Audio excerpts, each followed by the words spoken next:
નમસ્કાર વિદ્યાર્થી મિત્રો, વેલકમ ટુ ગુજરાત જ્ઞાન યુટ્યુબ ચેનલ। ચલો, બધા પ્રશ્નોના જવાબ જે છે એ તમને આપશું। જેટલા પણ વિદ્યાર્થીઓ જોડાયેલા છે દરેકના જવાબો મળશે, પણ પહેલા વ્યવસ્થિત મને એકવાર કન્ફર્મેશન આપી દો, ઓડિયો વિડીયો બધું જે છે એ ડન છે કે કેમ?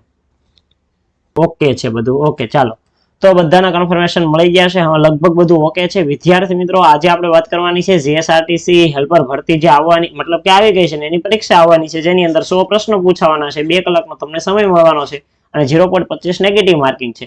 તો આ જ રીતની સિસ્ટમ વાળું મોડેલ પેપર 2 લઈને તમારી સમક્ષ આવી ગયા છે। 11 રવિવારે મોક ટેસ્ટ 1 આપી હતી, વિદ્યાર્થીઓનો સારો એવો પ્રતિભાવ રહ્યો અને એના લીધે આજે બધાની માંગણીને ધ્યાનમાં રાખીને ફરીથી એકવાર બીજી મોક ટેસ્ટ તમારા સુધી ફ્રીની અંદર પહોંચાડવાનું જે છે એ આપણે નિર્ણય લીધેલો છે, બરોબર છે।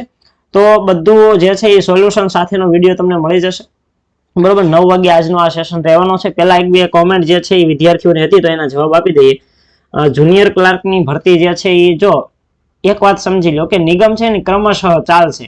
પેલા કંડક્ટરનું હતું તો કંડક્ટરનું હવે જે છે એ પૂરું કર્યું, મતલબ કે કંડક્ટરનું ડીવી થઈ ગયું।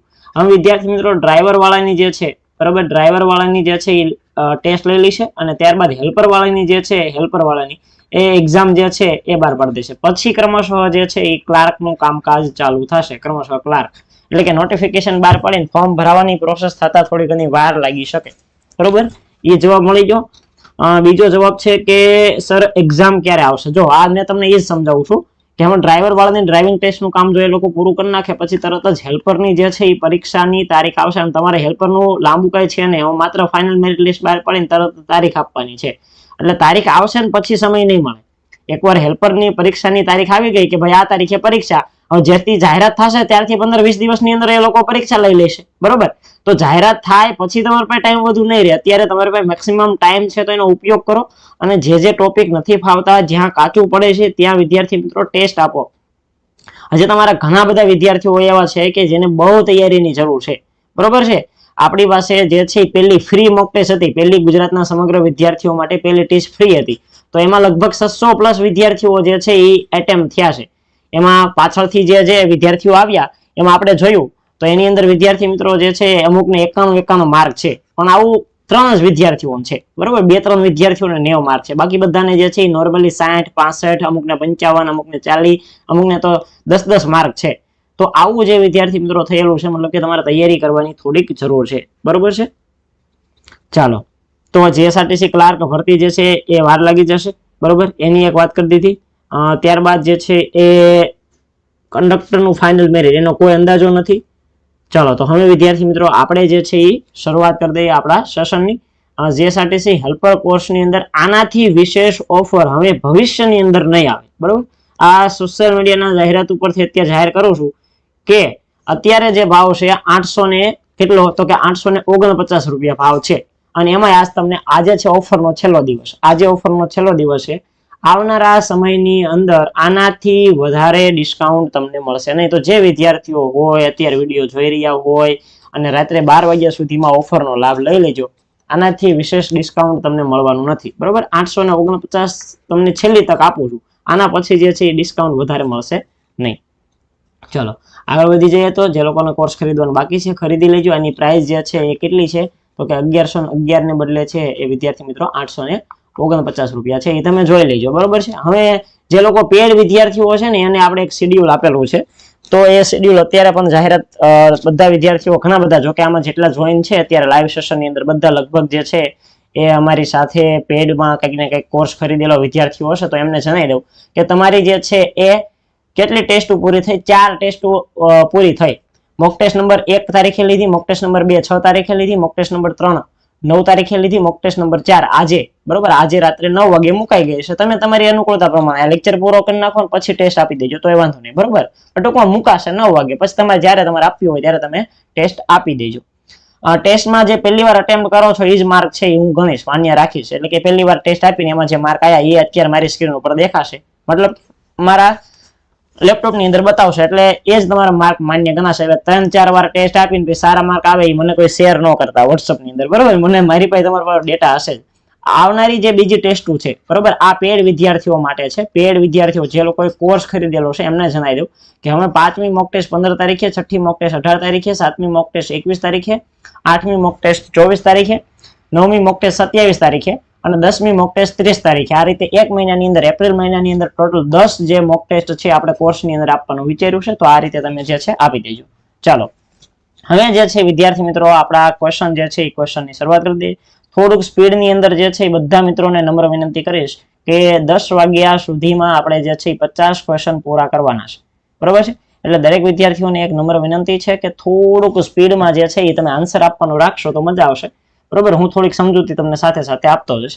વાત છે વિદ્યાર્થી મિત્રો ખેડા સત્યાગ્રહની. હવે ખેડા સત્યાગ્રહના સંલગ્નની અંદર કેટલાક વિધાનો તમને અહીંયા આપેલા છે. આટલું ટફ પેપર નહીં આવે, અત્યારથી કહી દઉં છું બરોબર, અત્યારથી કહી દઉં છું પેપર તમારું ઈઝી લેવલનું આવશે. આટલું બધું ટફ નહીં આવે. જોડકાવાળા, વિધાનવાળા એવા બધા પ્રશ્નો બહુ ઓછા જોવા મળશે, પણ તેમ છતાં આપણે અહીંયા થોડાક એવા પ્રશ્નો જે છે એ લીધા છે કે તે દ્વારા ગુજરાતના ખેડૂતોમાં જાગૃતિની શરૂઆત થઈ હતી.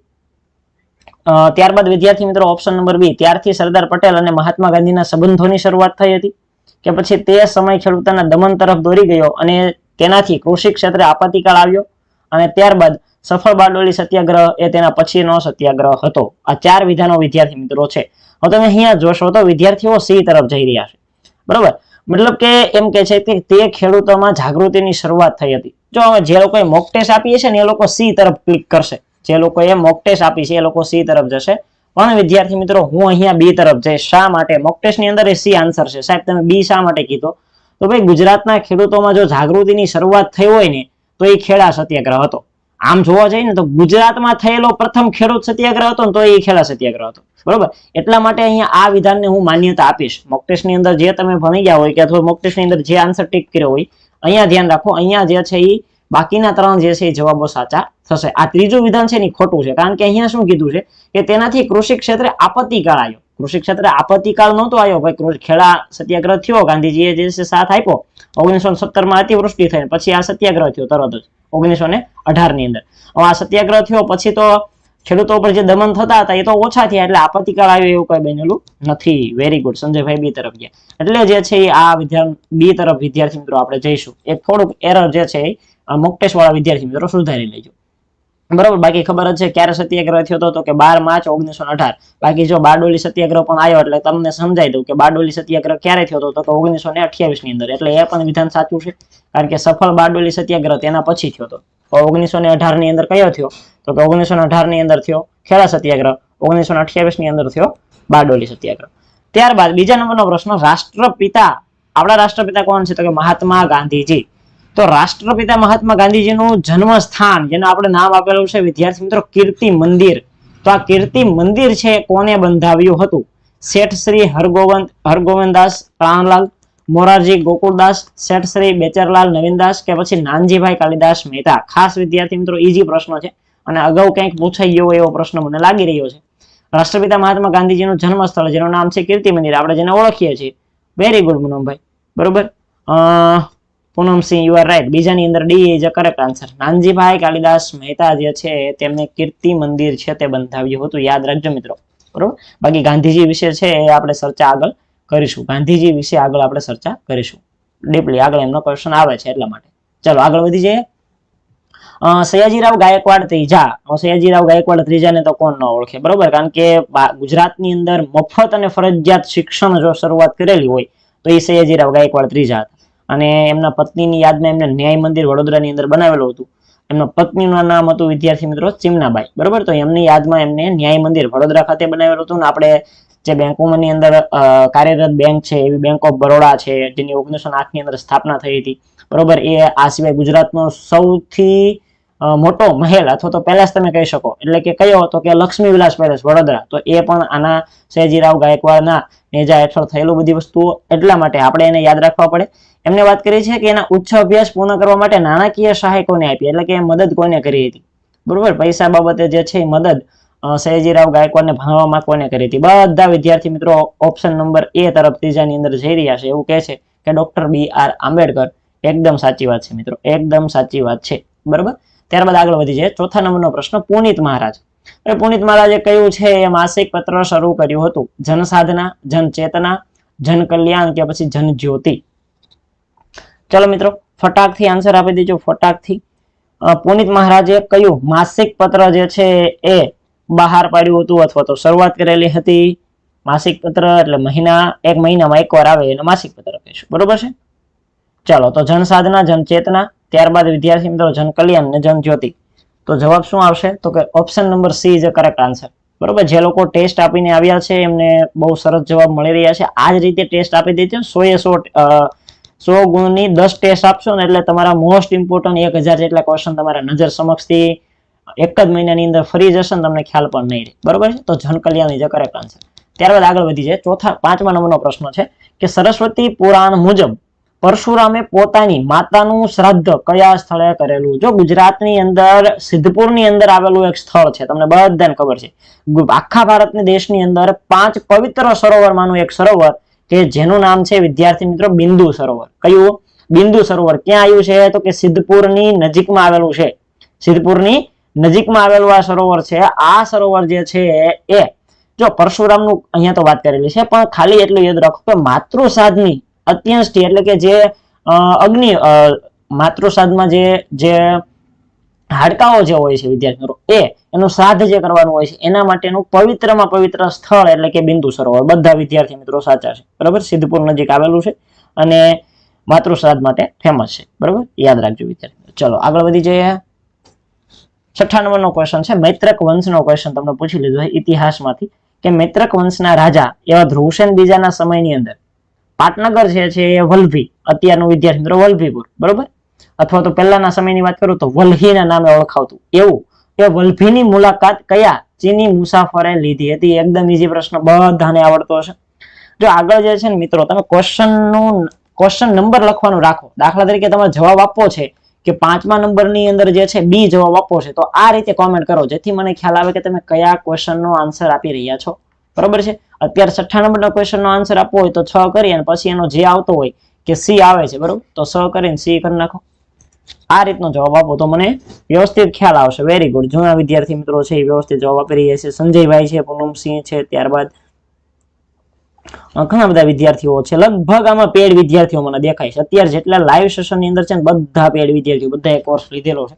પણ હજી જે છે તમે જે અત્યારે લાઈવ સેશનની અંદર 35 થી 40 જે વિદ્યાર્થીઓ છો એમને હું એક જ સલાહ આપીશ કે કન્સિસ્ટન્સી જાળવી રાખજો. જ્યાં સુધી પરીક્ષા ન આવે ત્યાં સુધી મિત્રો તૈયારી ચાલુ રાખજો. ખાતરી સાથે કહું છું કે તમને આ જે હેલ્પરની નોકરી લેતા કોઈ અટકાવી શકશે નહીં, બરોબર, કોઈ અટકાવી શકશે નહીં મિત્રો. તમારે માત્ર ને માત્ર જે છે એ જાળવી રાખવાની છે કન્સિસ્ટન્સી. જો તમારી સાથે તૈયારી કરવા વાળો વર્ગ કોઈ નથી. અમે જ્યારે કંડક્ટરની આ રીતે મોક ટેસ્ટ લાઈવ સોલ્યુશન કરાવતા તો 250, 200, 300 વિદ્યાર્થીઓ લાઈવ હતા. પણ તમે અહીંયા જુઓ કે 34 થી 35 વિદ્યાર્થીઓ લાઈવ છે, એનો મિનિંગ કે અહીંયા જાગૃતતા હજી સુધી એટલી બધી નથી અથવા તો વિદ્યાર્થીઓ એટલી બધી પ્રિપેરેશન કરતા નથી. તો તમે જે છે કરો છો એ લોકો જાળવી રાખજો. અહીંયા option number C is a correct answer, Hiuen Tsang. આગળ વધીએ. ગાંધીજીએ કઈ પત્રિકાનું સંપાદન કર્યું હતું? હરિજન, આજકલ, વિનય પત્રિકા કે યોજના? હવે ગાંધીજી વિશે મેં તમને આગળના સેશનની અંદર પણ કીધું હતું કે એકાદ પ્રશ્ન તો પૂછાય છે ને પૂછાય જ છે, બરોબર. ગાંધીજી ક્યારે જન્મ થયો હતો? તો 2 ઓક્ટોબર. સાહેબ 2 ઓક્ટોબર તો યાદ જ રહે ને, કારણ કે સરકારી રજા હોય એમાં 2 ઓક્ટોબર. તો 2 ઓક્ટોબર 1869 ની અંદર મહાત્મા ગાંધીનો જન્મ વિદ્યાર્થી મિત્રો થયો હતો. ખાસ કરીને એમનું એમની આત્મકથા છે, એ ખૂબ જ ફેમસ છે અને એમાંથી પ્રશ્નો વારંવાર પૂછાતા હોય છે. તો એમની આત્મકથાનું નામ શું હતું મિત્રો? તો કે સત્યના પ્રયોગો. શું આત્મકથાનું નામ હતું? સત્યના પ્રયોગો. કેટલા ભાગ છે આના? તો કે આના ટોટલ 5 ભાગ છે. સત્યના પ્રયોગોના કેટલા ભાગ છે? ટોટલ 1 થી શરૂ કરી અને 5 સુધીના ભાગ છે એ ગાંધીજીના સત્યના પ્રયોગોનો ભાગ છે.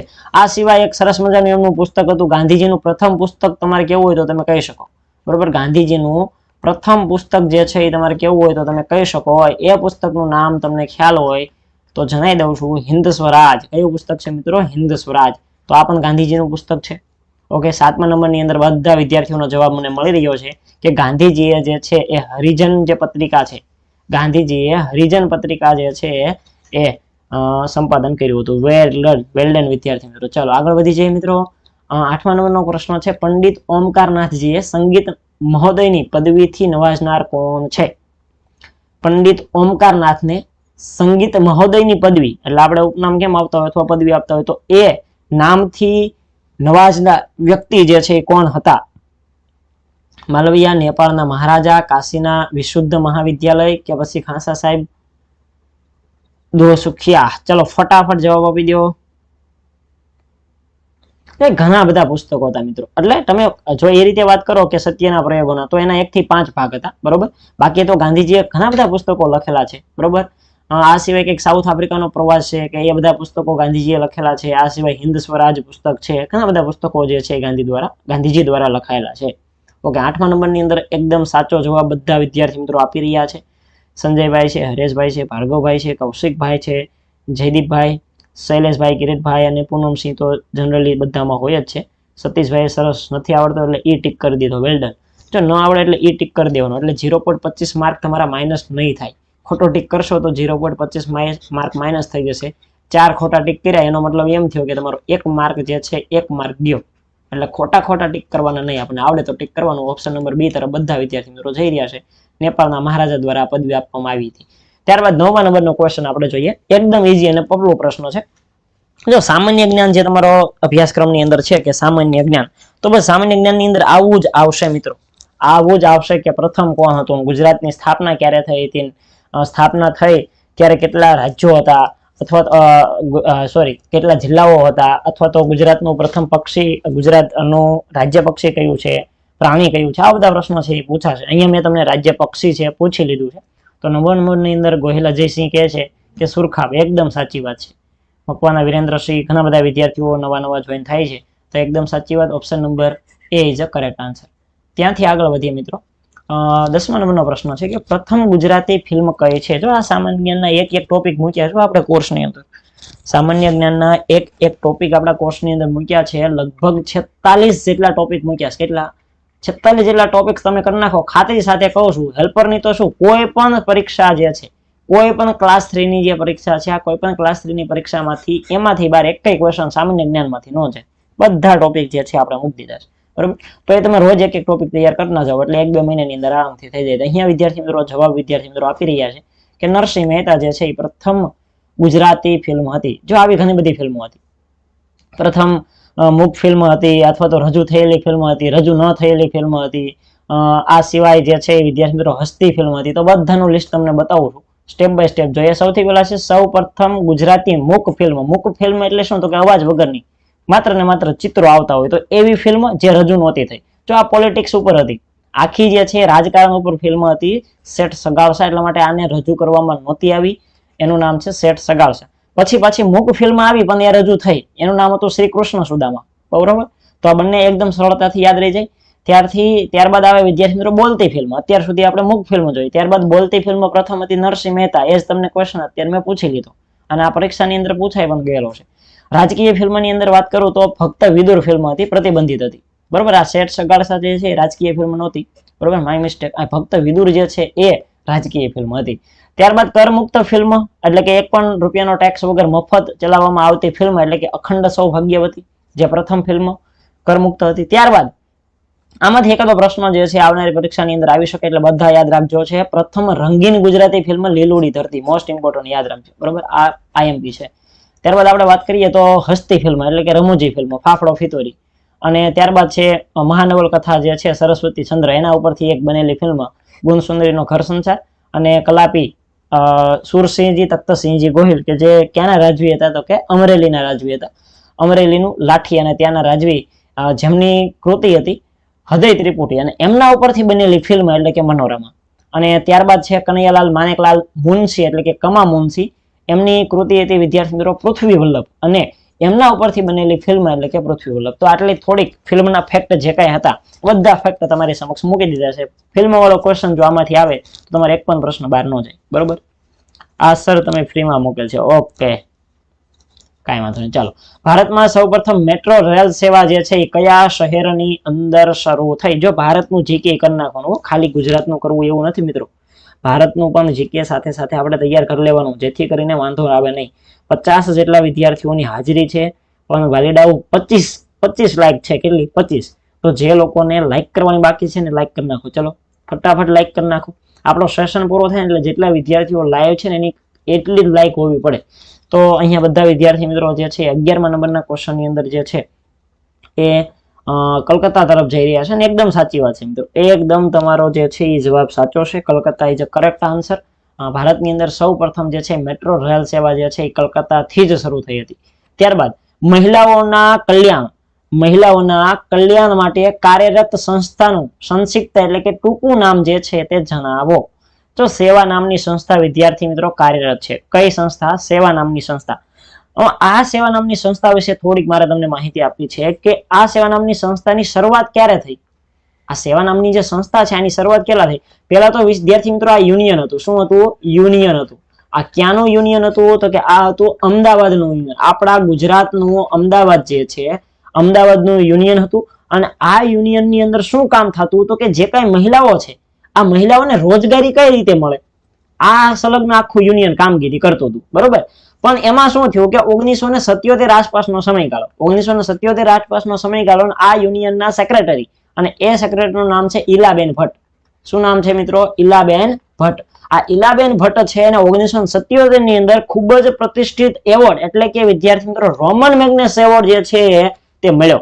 યાદ રાખજો, એમ પ્રશ્ન પૂછાય કે પ્રથમ રોમન મેગ્નેસ એવોર્ડ મેળવનાર મહિલા કોણ હતું, તો પણ તમારો જવાબ ઈલાબેન ભટ્ટ જ આવશે.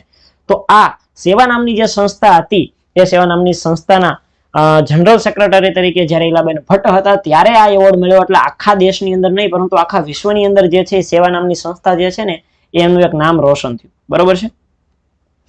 ના આકૃતિવાળા ક્વેશ્ચન જે છે એ આવવાની સંભાવના નહિવત છે. આકૃતિવાળા જે ક્વેશ્ચન ને એવા બધા પ્રશ્નો છે એ સંભાવના નહિવત છે. રીઝનિંગની વાત કરું છું. રીઝનિંગની જે છે એ વાત કરું છું. તમારા ટ્રેડ રિલેટેડ જે પ્રશ્નો છે તે આવશે તો આવી શકે. ટ્રેડ રિલેટેડ પ્રશ્નો છે એવા આકૃતિવાળા આવી શકે. બાકી રીઝનિંગ તમારું પૂછવાનું નથી અહીંયા. ઓકે, ચલો તો અહીંયા બધા વિદ્યાર્થી મિત્રો સાચા છે. આગળ વધી જાય. The national policy on education એટલે કે નેશનલ એજ્યુકેશન પોલિસી. ટૂંકમાં તમારે એમ કેવું હોય તો કહી શકો કે જે આપણે શિક્ષણ નીતિ છે આખી, બરોબર, શિક્ષણની નીતિ છે એની રચના જે છે એ ક્યારે થઈ હતી. જો કે આવો પ્રશ્નો છે એ ટેટમાં પૂછાય પણ તેમ છતાં અહીંયા જે છે એ જનરલ નોલેજમાં લીધો છે. તો અહીંયા વિદ્યાર્થી મિત્રો શું જવાબ આપશે? ચલો ફટાફટ જવાબ આપી દો.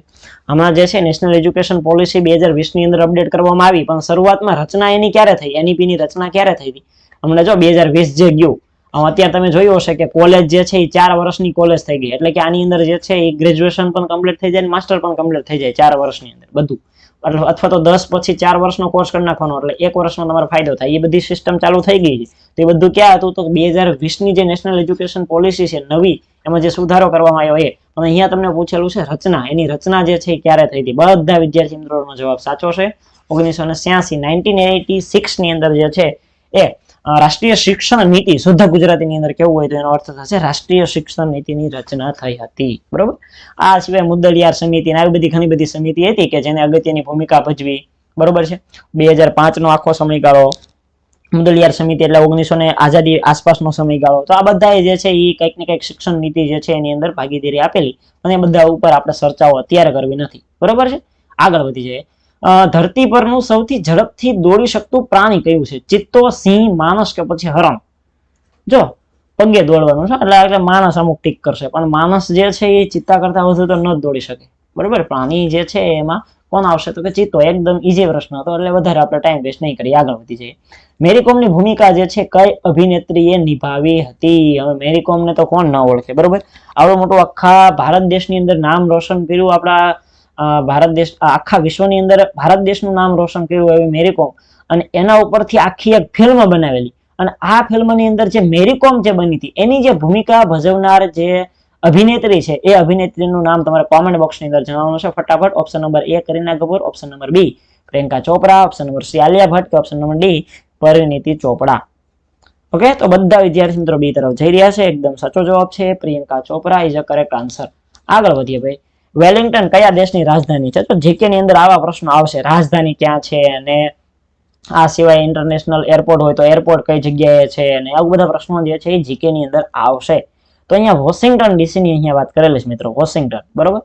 તો આ કયા દેશની રાજધાની છે? નોર્વે, નાઇજીરિયા, ન્યુઝીલેન્ડ કે પછી નેધરલેન્ડ અથવા તો કાઉન્સની અંદર છે હોલેન્ડ. નેધરલેન્ડ આપણે હોલેન્ડ પણ કહીએ છીએ. બધા જે 15મા નંબરનો પ્રશ્નનો જવાબ આપે છે પણ આપણે થોડા આગળ પહોંચી ગયા છે અને આપણે અત્યારે જે છે 16મા નંબરનો ક્વેશ્ચન પહોંચી ગયા છે. મિત્રો તમે બધાએ જે છે એ લાઈક કરી એનો બદલ ખૂબ ખૂબ આભાર. કારણ કે લાઈકનો આંકડો જે છે એ વધી ગયો. આપણા લાઈકનો આંકડો જે છે એ વધી ગયો મિત્રો તમારા લીધે. બરોબર. સરસ, ચાલો આ જ રીતે પ્રોત્સાહન આપતા રહેજો. પણ જે 15 વિદ્યાર્થીઓ લાઈક નથી કરી, કાંઈ વાંધો નહીં. ચલો ડી તરફ જાય છે, ડી નહીં આવે, પછી સી આવશે. Option number C is correct answer, New Zealand. બરોબર, ન્યુઝીલેન્ડ. ચાલો ત્યારબાદ 17મા નંબરનો પ્રશ્ન, એકદમ ઈઝી પ્રશ્ન. ભારત દેશનો રાષ્ટ્રીય મુદ્રાલેખ કયો છે? ભારત દેશનો રાષ્ટ્રીય મુદ્રાલેખ. જીકે ગુજરાતનો આવશે કે ભારતનો? ભાઈ બંનેનો આવી શકે. તમે કંડક્ટરની અંદર જોયું કે જીકેનું તો જીકેની અંદર ગુજરાત તો હતું જ હતું, સાથે સાથે ભારતના પણ પ્રશ્નો એક બે જોવા મળેલા.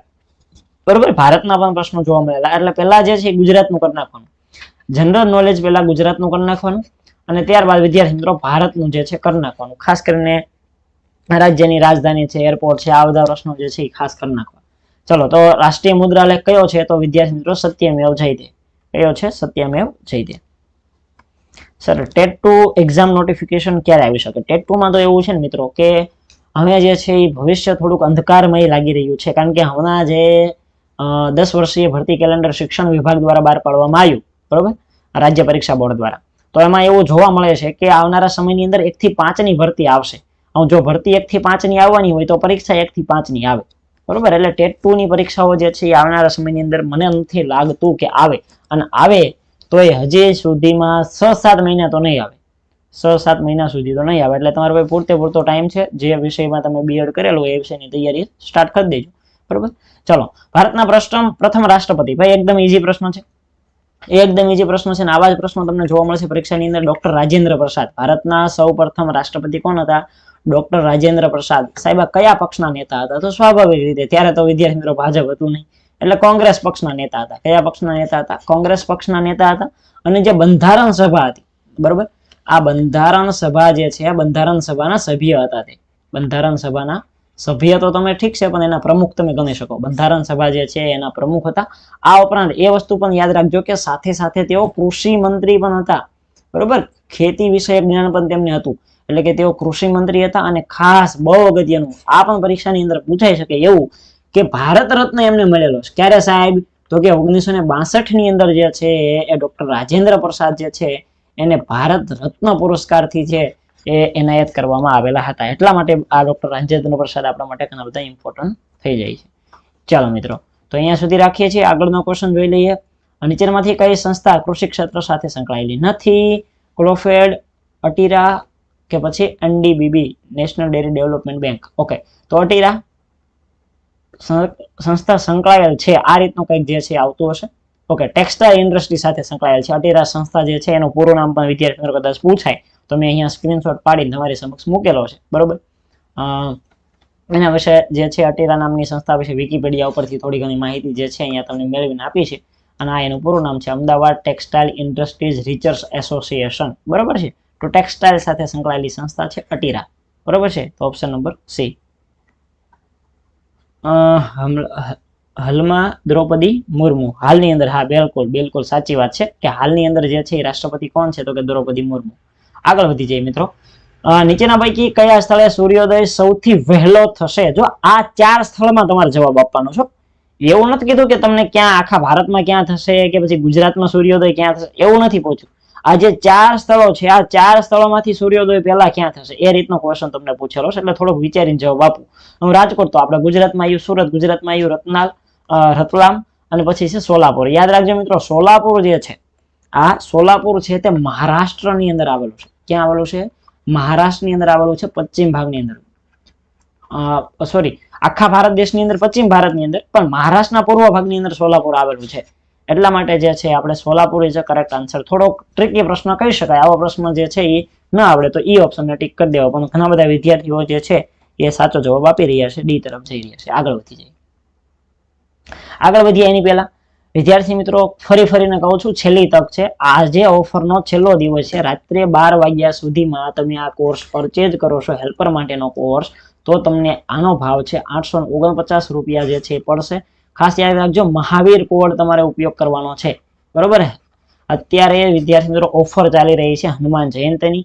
તો હનુમાન જયંતિની ઓફર નિમિત્તે મહાવીર કોડ યુઝ કરશો, ત્યાં આપેલો જશે, ખાલી એપ્લાય કરવાનો છે. એપ્લાય કરશો એટલે સીધું પેમેન્ટ જે છે ઘટીને 849 થઈ જશે. બધા વિષયનું તમને મટીરિયલ જે છે ઈ બુક સ્વરૂપે મળશે. ટેકનિકલની સ્પેશિયલ બુક મળશે. 100 ગુણનો અભ્યાસક્રમ જે છે, એના વિડીયો છે, પીડીએફ છે, ટેસ્ટ છે, આ બધું મટીરિયલ તમને મળવાનું છે. બીજું ગુજરાત કરંટ અફેર જે છે આવનારી આપણી બુક છે એની અંદર વિદ્યાર્થી મિત્રો છેલ્લા 5 મહિનાનું લીધું છે, નવેમ્બર, ડિસેમ્બર, જાન્યુઆરી, ફેબ્રુઆરી અને માર્ચ, બરોબર. અને આ 5 મહિનાનું કરંટ અફેર આવનારી બુક જે છે આપણે MCQ બુક જે આપણે હેલ્પર માટે સ્પેશિયલ તમારા માટે તૈયાર કરાવી રહ્યા છે એમાં આપણે 5 મહિનાનું કરંટ અફેર લીધું છે. બુક ઓલમોસ્ટ ડન છે. મેં તમને કીધું એ પ્રમાણે કે વેરી સૂન આ મહિનાના એન્ડિંગ ની અંદર છે તમને સારી ખબર આપીશું. એટલે અત્યારે જે થઈ એ તૈયારી આમાંથી કરો. હેલ્પરનો કોર્સ જે વિદ્યાર્થીઓ લીધો છે એમને બહુ ડિસ્કાઉન્ટની અંદર બંને બુકો મળશે, તો કાંઈ ચિંતા કરવાની જરૂર નથી. ટોપિક વાઇઝ વિડીયો અને PDF ને થિયરી ને MCQ બધું તમને કોર્સમાં મળી જશે. ચલો બરાબર. હા, બુક વિશે તમને માહિતી આપી દીધી હરેશભાઈ. ચલો, ગુજરાતના કાઠિયાવાડ વિસ્તારની અંદર નીચેના પૈકી કયા પ્રકારના જળ પરિવાહ તમને જોવા મળે છે? એટલે કે ડ્રેનેજ સિસ્ટમ ટૂંકમાં કહું તો, બરોબર. જળ પરિવાહ કયા રીતનું હોય તો કે આયાતકાર, વૃક્ષાકાર કે પછી જાળિયાકાર કે પછી ત્રિજ્યા. જો ખાસ કરીને કાઠિયાવાડ વિસ્તારની તમને મિત્રો અહીંયા વાત કરેલી છે.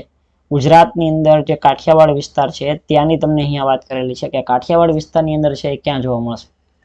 ઓકે, 21મા નંબરની અંદર very good. Option number D Poonam Singh જવાબ આપી રહ્યા છે. ચિંતનભાઈ પણ ડી તરફ, મોહિતભાઈ, હરેશભાઈ બધા વિદ્યાર્થી મિત્રો ડી તરફ જઈ રહ્યા છે. એકદમ સાચી વાત, ત્રિજ્યા આકારમાં જોવા મળે છે. આગળ વધીએ. ગુજરાતના દરિયા કિનારે નવા બંદરોના વિકાસ માટે તાજેતરની અંદર ગુજરાત મેરીટાઈમ બોર્ડ સાથે જો MOU થાય એટલે કે સમજૂતી કરે છે, બરોબર. તો એ કોની સાથે સમજૂતી કરી છે? રોટરડેમ પોર્ટ કે પછી ચાબરાહાર પોર્ટ કે પછી મોન્ટ્રીયલ પોર્ટ કે પછી ઉપર પૈકી કોઈ પણ નહીં. ખાસ વિદ્યાર્થી મિત્રો આનો જવાબ છે 21મા નંબરની અંદર વિદ્યાર્થી મિત્રો જે છે એ ડી તરફ નહીં. અત્યારે આપણે 22મા નંબરના ક્વેશ્ચન પહોંચી ગયા છે. 22મા નંબરની અંદર જે છે ગુજરાતનું કરંટ અફેર આવે ને, ગુજરાતનું કરંટ અફેર વિદ્યાર્થી મિત્રો તમારે પાક્ષિક એક તૈયાર ખાસ કરી નાખવાનું.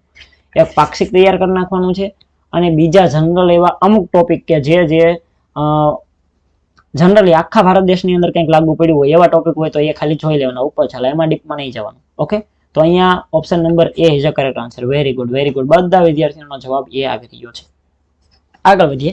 ગિફ્ટ સિટી એટલે કે ગાંધીનગર ખાતે આર્ટિફિશિયલ ઇન્ટેલિજન્સ સેન્ટર ઓફ એક્સલન્સની સ્થાપના માટે કઈ ખ્યાતનામ સંસ્થા સાથે MOU કર્યા છે? ભાઈ, ગાંધીનગર ખાતે આર્ટિફિશિયલ ઇન્ટેલિજન્સ સેન્ટર ઓફ એક્સલન્સની સ્થાપના થઈ, તો એના માટે ખ્યાતનામ સંસ્થા, અને એ કઈ સંસ્થા સાથે જે છે એ MOU થયા છે? કઈ સંસ્થા સાથે MOU થયા છે? ઇન્ટેલ, મેટા, ઓપન AI કે પછી માઇક્રોસોફ્ટ? તો બધા વિદ્યાર્થી મિત્રો માઇક્રોસોફ્ટ તરફ જાય છે, અમુક વિદ્યાર્થી મિત્રો એ તરફ જાય છે, પણ યાદ રાખજો Microsoft is a correct answer. Option number D જે છે આપણો સાચો જવાબ છે. આગળ વધીએ મિત્રો.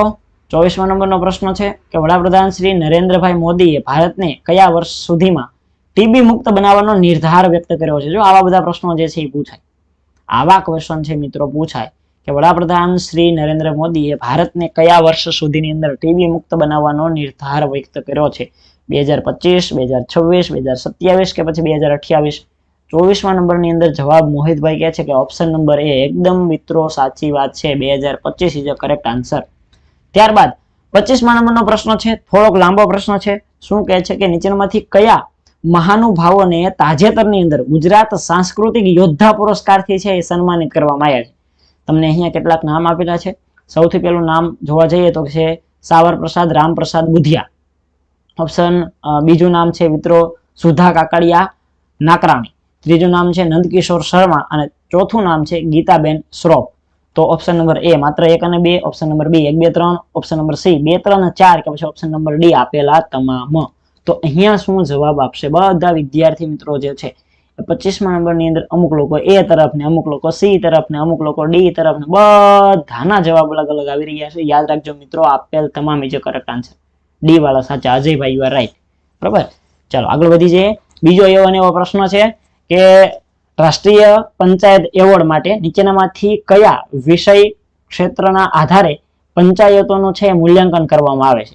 તો કે પહેલું તો કે ગરીબી મુક્ત અને ઉન્નત આજીવિકાયુક્ત પંચાયત, બીજું સ્વભંડોળ સક્ષમ પંચાયત, ત્રીજું સ્વચ્છ તેમજ હરિત પંચાયત અને ચોથું મહિલા મૈત્રીપૂર્ણ પંચાયત. તો શેના આધારે જે છે એ પંચાયતોનું મૂલ્યાંકન વિષયવાર છે એ અલગ અલગ રીતે કરવામાં આવે છે? તો 26મા નંબરની અંદર સૌથી પહેલો જે છે આન્સર હજી સુધી મને કોમેન્ટ બોક્સની અંદર દેખાનો નથી ભાઈ, ફટાફટ જે છે એ તમારો આન્સર આપી દો ભાઈ, પછી હું તમને કહું શું આવશે. ઓકે, 26મા નંબરના ક્વેશ્ચનની અંદર વિદ્યાર્થી મિત્રોનો ડી તરફ જાય છે. એકદમ સાચી વાત છે. અહીંયા પણ આપેલા તમામ. ઓકે, મહિલા મૈત્રીપૂર્ણ પંચાયત જે છે એ જવાબ નહીં આવે. બાકી ત્રણેય આપણે પહેલા સ્વભંડોળ સક્ષમ પંચાયત જે છે એ નહીં આવે, બાકી જે છે તે આવશે. એટલે કે આ બીજું જે છે એ કાઢી નાખવાનું છે. આવું તમને ક્યારે યાદ રહેશે કે જ્યારે તમે પાક્ષિક જે છે એને ડીપમાં અભ્યાસ કર્યો હશે. અને પાક્ષિક હું તમને જે છે પરીક્ષાની તારીખ જાહેર થશે પછી સમજાઈશ, એટલે કોઈ ચિંતા કરતા નહીં, બધું તમને કરાવી દઈશું. ચલો 27 નંબરનો પ્રશ્ન જોઈએ. કયા જિલ્લાની ફરતા પશુ દવાખાનાની ટીમને શ્રેષ્ઠ પ્રાણી જીવન રક્ષક કામગીરી બદલ રાષ્ટ્રીય એવોર્ડ સન્માનિત કરવામાં આવી છે? ભાઈ રાષ્ટ્રીય કક્ષાનો એવોર્ડ જે છે એ કોને જે છે એ સન્માનિત કરવામાં આવ્યો છે? કયા દવાખાનાની ટીમને જે છે એ સન્માનિત કરવામાં આવ્યો છે? તો કે પંચમહાલ જિલ્લાની, મહેસાણા જિલ્લાની, કચ્છ જિલ્લાની કે નવસારી? ચાલો ફટાફટ વિદ્યાર્થી મિત્રો જવાબ આપો. નેટવર્ક ઇસ્યુ તો નથી ને કોઈને? ફટાફટ એ પણ જણાવી દેજો, નેટવર્ક ઇસ્યુ ન હોવો જોઈએ. ઓકે 27 ની અંદર વિદ્યાર્થી મિત્રો જે છે બધાના જવાબ છે એ નવસારી તરફ જઈ રહ્યા છે. એકદમ સાચી વાત, option number D is a correct answer. Rameshbhai C નહીં આવે, ડી આવશે, બરોબર, નવસારી જિલ્લો આવશે. ચલો ત્યાંથી આગળ વધી જઈએ. ગુજરાત અને જાપાનના સુઝુઓકા પ્રિફેક્ચર વચ્ચે પાર્ટનરશિપ ડે અન્વયે કયા બે શહેર વચ્ચે મૈત્રીપૂર્ણ કરાર કરવામાં આવ્યા છે? ગુજરાત અને જાપાનના કયા બે શહેર વચ્ચે? તો કે અહીંયા વિદ્યાર્થી શહેર તો એક જ આવેલા છે, સુરત, ગાંધીનગર, અમદાવાદ કે પછી વાપી. અહીંયા કંઈક પ્રશ્નની અંદર છે મિસ્ટેક મને લાગી રહી છે, જે હોય તે બરોબર જોઈ લઈએ. અમદાવાદ આ પ્રશ્નની અંદર મિસ્ટેક છે, બરોબર, સુધારો આપણે કરી નાખજો. કંઈક મિસ્ટેક છે કારણ કે બે શહેરોના નામ તો આપેલા નથી. આગળ વધીએ. જાન્યુઆરી 2022માં ગુજરાત સેમિકન્ડક્ટરની પોલિસી જાહેર કરનારું દેશનું કયા ક્રમનું રાજ્ય બન્યું હતું? જાન્યુઆરી 2022માં ગુજરાત સેમિકન્ડક્ટર પોલિસી જાહેર કરનારું દેશનું કયા ક્રમનું રાજ્ય બન્યું હતું? પ્રથમ ક્રમનું, દ્વિતીય ક્રમનું, તૃતીય ક્રમનું કે પછી ચતુર્થ? ઓકે વિદ્યાર્થી મિત્રો ઓપ્શન એ તરફ જઈ રહ્યા છે, એકદમ સાચી વાત છે. ચલો ત્યારબાદ જીકે નો જે આપણો પોર્શન છે, જીકે ના જે 30 ક્વેશ્ચન છે એમાં છેલ્લો ક્વેશ્ચન છે કે તાજેતરની અંદર તમામ ઘરો પર સોલાર રૂફટોપ ઇન્સ્ટોલ કરીને ગુજરાતનું ત્રીજું સોલાર વિલેજ ગામ છે તે કયું બન્યું છે?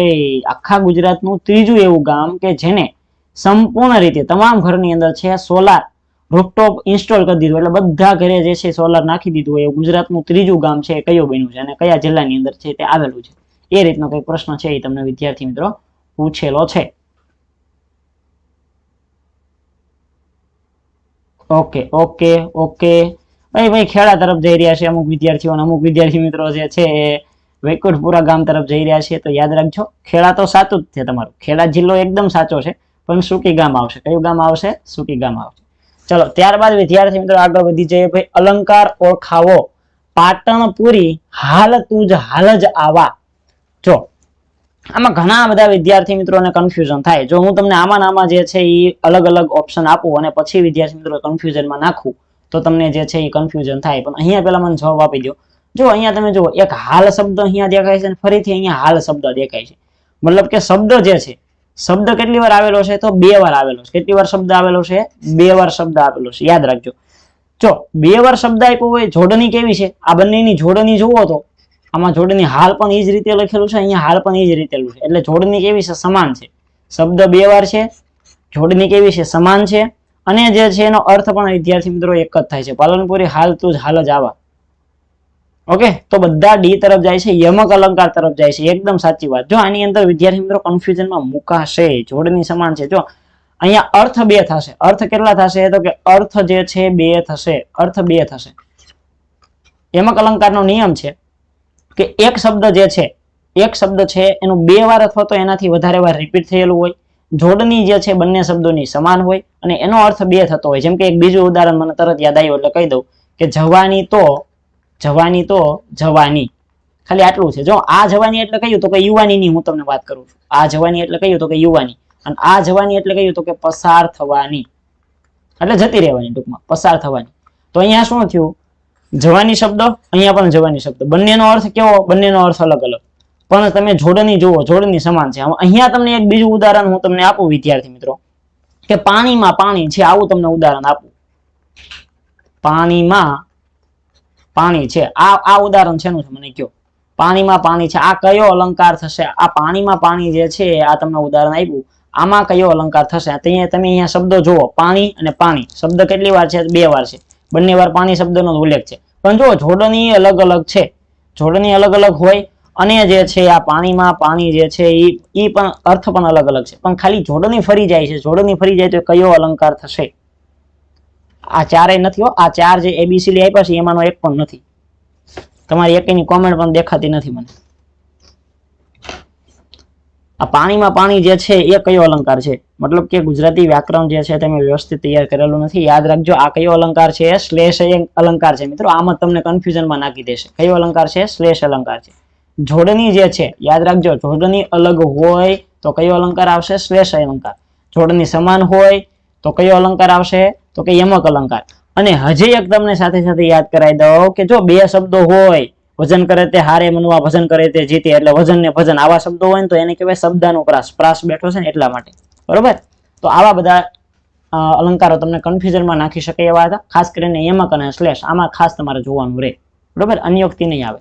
ચલો આગળ વધી જઈએ ભાઈ. બેઠો બેઠો સખી સહિત હું માપતી મંડપે ત્યાં, પંક્તિ કયા છંદની તમને દેખાય છે? ઓકે, લગભગ તો તમને ઓપ્શન બધા જે છે એ અહીંયા અક્ષર મેળને તમને આપ્યા છે.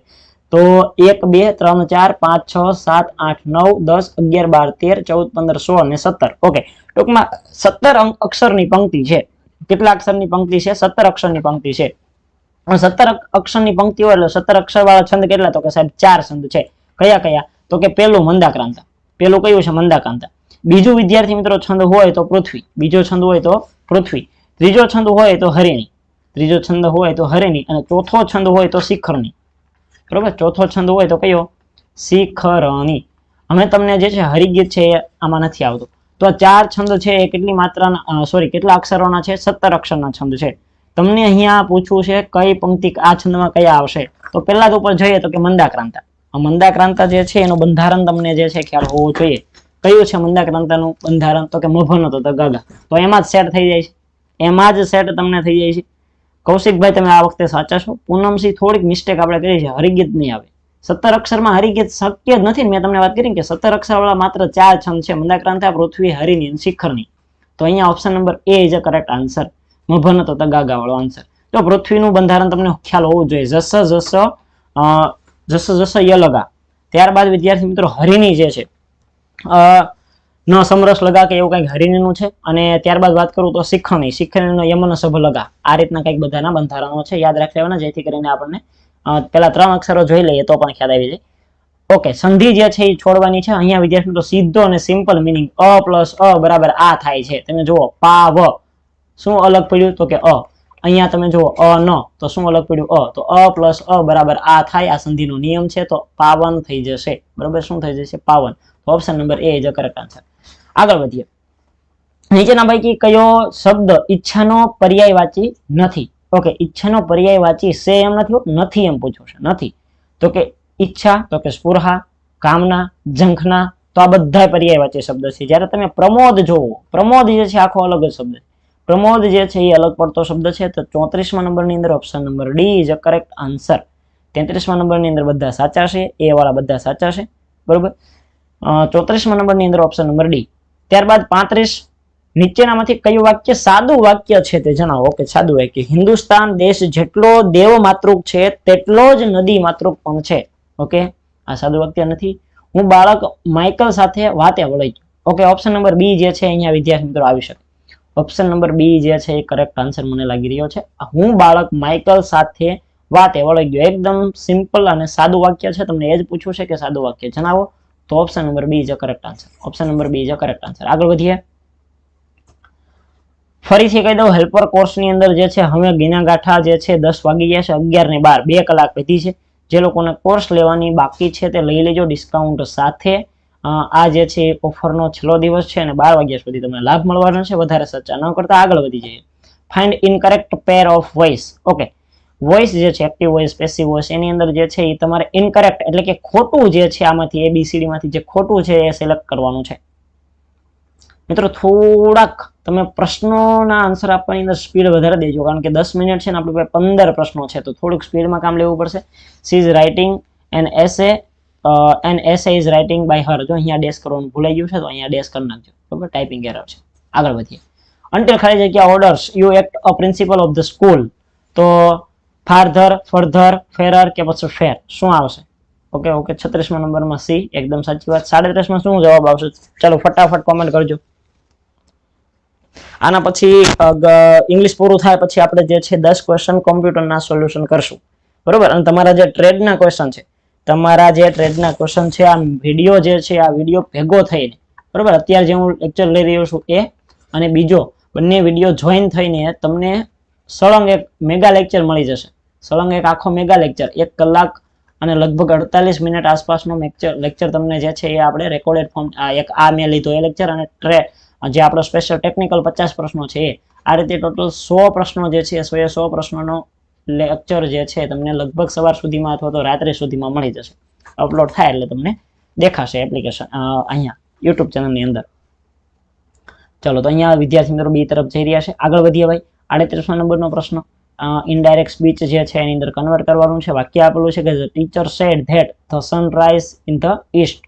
તો કે the teacher said the sunrise in the east. Option number B is correct answer. ત્યારબાદ in next June mister Sandeep ખાલી જગ્યા ગુજરાત જ્ઞાન ફોર 5 years. જો ભવિષ્યની અહીંયા વાત કરેલી છે, અહીંયા ભવિષ્યની વાત કરેલી છે. નેક્સ્ટ એટલે કે ભવિષ્ય.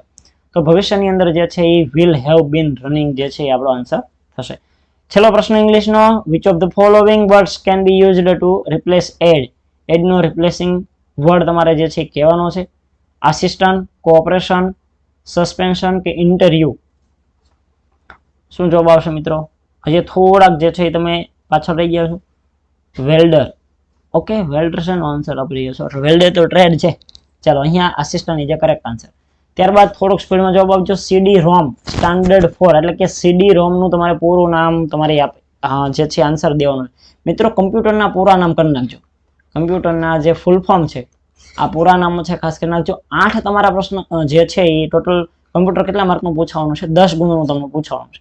10 માંથી વિદ્યાર્થી મિત્રો 3 કરતા પણ વધારે જે છે તમને પૂરા નામ પૂછાઈ શકે. અત્યારથી કહું છું 3 કરતા પણ વધારે ફૂલ ફોર્મ તમને તમારા પેપરની અંદર જોવા મળશે. એટલે જેટલા પણ પૂરા નામ હોય બધા કરી નાખજો, બરાબર. તો રોમ નું તો બધાને ખબર જ હોય, રીડ ઓનલી મેમરી. પણ અહીંયા સીડી જે છે એનું પૂરું નામ શું થશે? તો કે કોમ્પેક્ટ ડિસ્ક થશે. શું થશે? Compact disc. જો હજી અમુક સી તરફ જાય છે, ગોહિલ હજી સી નહીં આવે વાલડા. ઓકે, ડી આવશે. કોમ્પેક્ટ ડિસ્ક થશે. તો compact disc read only memory is correct answer. Option number D. આગળ વધીએ. Header files open head the file extension. જો હેડર ફાઇલ જે હોય નીચે લખવાનું એનું તમારે ફાઇલ એક્સટેન્શન કહેવાનું છે. બધાના ફાઇલ એક્સટેન્શન પણ પૂછાય છે એટલે યાદ રાખવાના. તો હેડર ફાઇલનું ફાઇલ એક્સટેન્શન ઓપ્શન નંબર એ. ડોટ કરવાનો છે ને પછી એચ. ડોટ તો બધામાં આવશે. જ્યાં જ્યાં તમને એક્સટેન્શન પૂછેલું હશે ત્યાં ડોટ મૂકી જ દેવાનો. પછી ત્યાં અલ્પવિરામ નહીં મૂકવાનું, બરાબર. આ રીતનું મૂકેલું હોય ઓપ્શન ની અંદર તો એ કાઢી જ નાખવાનો ઓપ્શન પહેલેથી. ઓકે, આગળ વધીએ. ઈમેલ એડ્રેસમાં યુઝર નેમ પછી કયું ચિહ્ન મૂકવામાં આવે છે? તો આપણે શું મૂકીએ છીએ? @ મૂકીએ છીએ, બરોબર. દાખલા તરીકે મારું ઈમેલ એડ્રેસ છે કે ભાઈ સંદીપ ધોરિયા, આ રીતનું મારું નામ છે. પછી મારે કોઈ આડો લખવો 1 2 3 પછી આપણે શું મૂકીએ છીએ? તો કે @ મૂકીએ છીએ. તો આ ચિહ્ન જે છે ને @ કહેવામાં આવે છે. Option number A is correct answer. આગળ વધી જઈએ. 43મા નંબરનો ક્વેશ્ચન છે કે ઈમેલ એડ્રેસની અંદર યુઝર. ઓકે, એનો એ પ્રશ્ન છે. આગળ વધી. કમ્પ્યુટર બંધ કરતા તેમાંથી માહિતી જે છે એ નાશ થાય છે. વીસીડી, રેમ, રોમ કે પછી સીડી. જો સીડી નું પૂરું નામ કોમ્પેક્ટ ડિસ્ક થાય છે. રીડ ઓનલી મેમરી રોમ નું પૂરું નામ થાય છે. રેન્ડમ એક્સેસ મેમરી જે છે એ રેમ નું પૂરું નામ થાય છે. તો બધાના પૂરા નામ છે. માહિતી નાશ શેની અંદર પામે છે એ રીતનો ક્વેશ્ચન પૂછે. સતીશભાઈ એ તરફ જાય છે. એ નહીં આવે, બી આવશે. બી આવશે. શું આવશે? રેમ આવશે. આગળ વધીએ. નીચેનામાંથી કયા પ્રકારની મેમરીને ફક્ત ને ફક્ત વાંચી શકાય છે? હમણાં જ આપણે વાત કરી, પૂરું નામ કીધું. ભાઈ ઓપ્શન નંબર બી એટલે કે રીડ ઓનલી મેમરી. અને એના ફૂલ ફોર્મ ની અંદર જ છે. રીડ એટલે વાંચવું, ઓનલી મેમરી એટલે એક જ મેમરીને વાંચી શકાય છે એવી રીડ ઓનલી મેમરી. એટલે option number B is correct answer. ચાલો ત્યાંથી આપણે કન્ટિન્યુ આગળ વધી જઈએ. મિત્રો જેને લાઈક કરવાની બાકી છે તે કરી નાખજો. જો કે કમ્પ્લીટલી લગભગ જે છે એ વિદ્યાર્થીઓ 50 છે અને લાઈક પણ કમ્પ્લીટ 50 છે. તો જે વિદ્યાર્થીઓ હજી સુધી બાકી હોય તો એકવાર કરી નાખજો. ચલો નીચેનામાંથી એક ગ્રાફિક્સનો પ્રકાર છે તે જણાવો. હવે જે લોકો જે છે ફોટોગ્રાફ્સ ને બધું એડિટ કરતા હોય, ગ્રાફિક્સ સાથે કંઈક ને કંઈક રીતે જોડાયેલો હોય, એ લોકોને ખ્યાલ હશે. તો આની અંદર ગ્રાફિક્સનો કયો પ્રકાર છે? ફોટો, રસ્ટર, ક્લિપ આર્ટ્સ કે પછી પીટ? ઓકે ઓકે, બી તરફ જાય છે પણ યાદ રાખજો બી ને રસ્ટર. ઓકે, પ્રકાર તમને ગ્રાફિક્સનો પૂછ્યો છે. જો આપણે અલગ અલગ સોફ્ટવેર આવતા હોય એ જ રીતે રોસ્ટર ઇઝ કરેક્ટ આન્સર. બહુ બધી વાર પૂછાઈ ગયું છે પૂરું નામ. લગભગ PYQS ની અંદર જોશો ને તો ઓછામાં ઓછું 3 વાર પૂછાઈ ગયો છે આ પ્રશ્ન PYQS ની અંદર. બરોબર, પ્રીવિયસ યર ક્વેશ્ચન ની અંદર તમે નજર નાખો તો આ પ્રશ્ન 3 વાર તમને જોવા મળે. SMPS નું પૂરું નામ શું થાય? શું થાય તો કે switched mode power supply. Switched mode power supply. Supply નું સ્પેલિંગ યાદ રાખવાનું. બરોબર, પાવર નો સ્પેલિંગ ને મોડ નો સ્પેલિંગ તો આવડે. સ્વિચડ નો પણ સ્પેલિંગ તમને ઇઝીલી યાદ રહી જાય તો ઓપ્શન નંબર સી.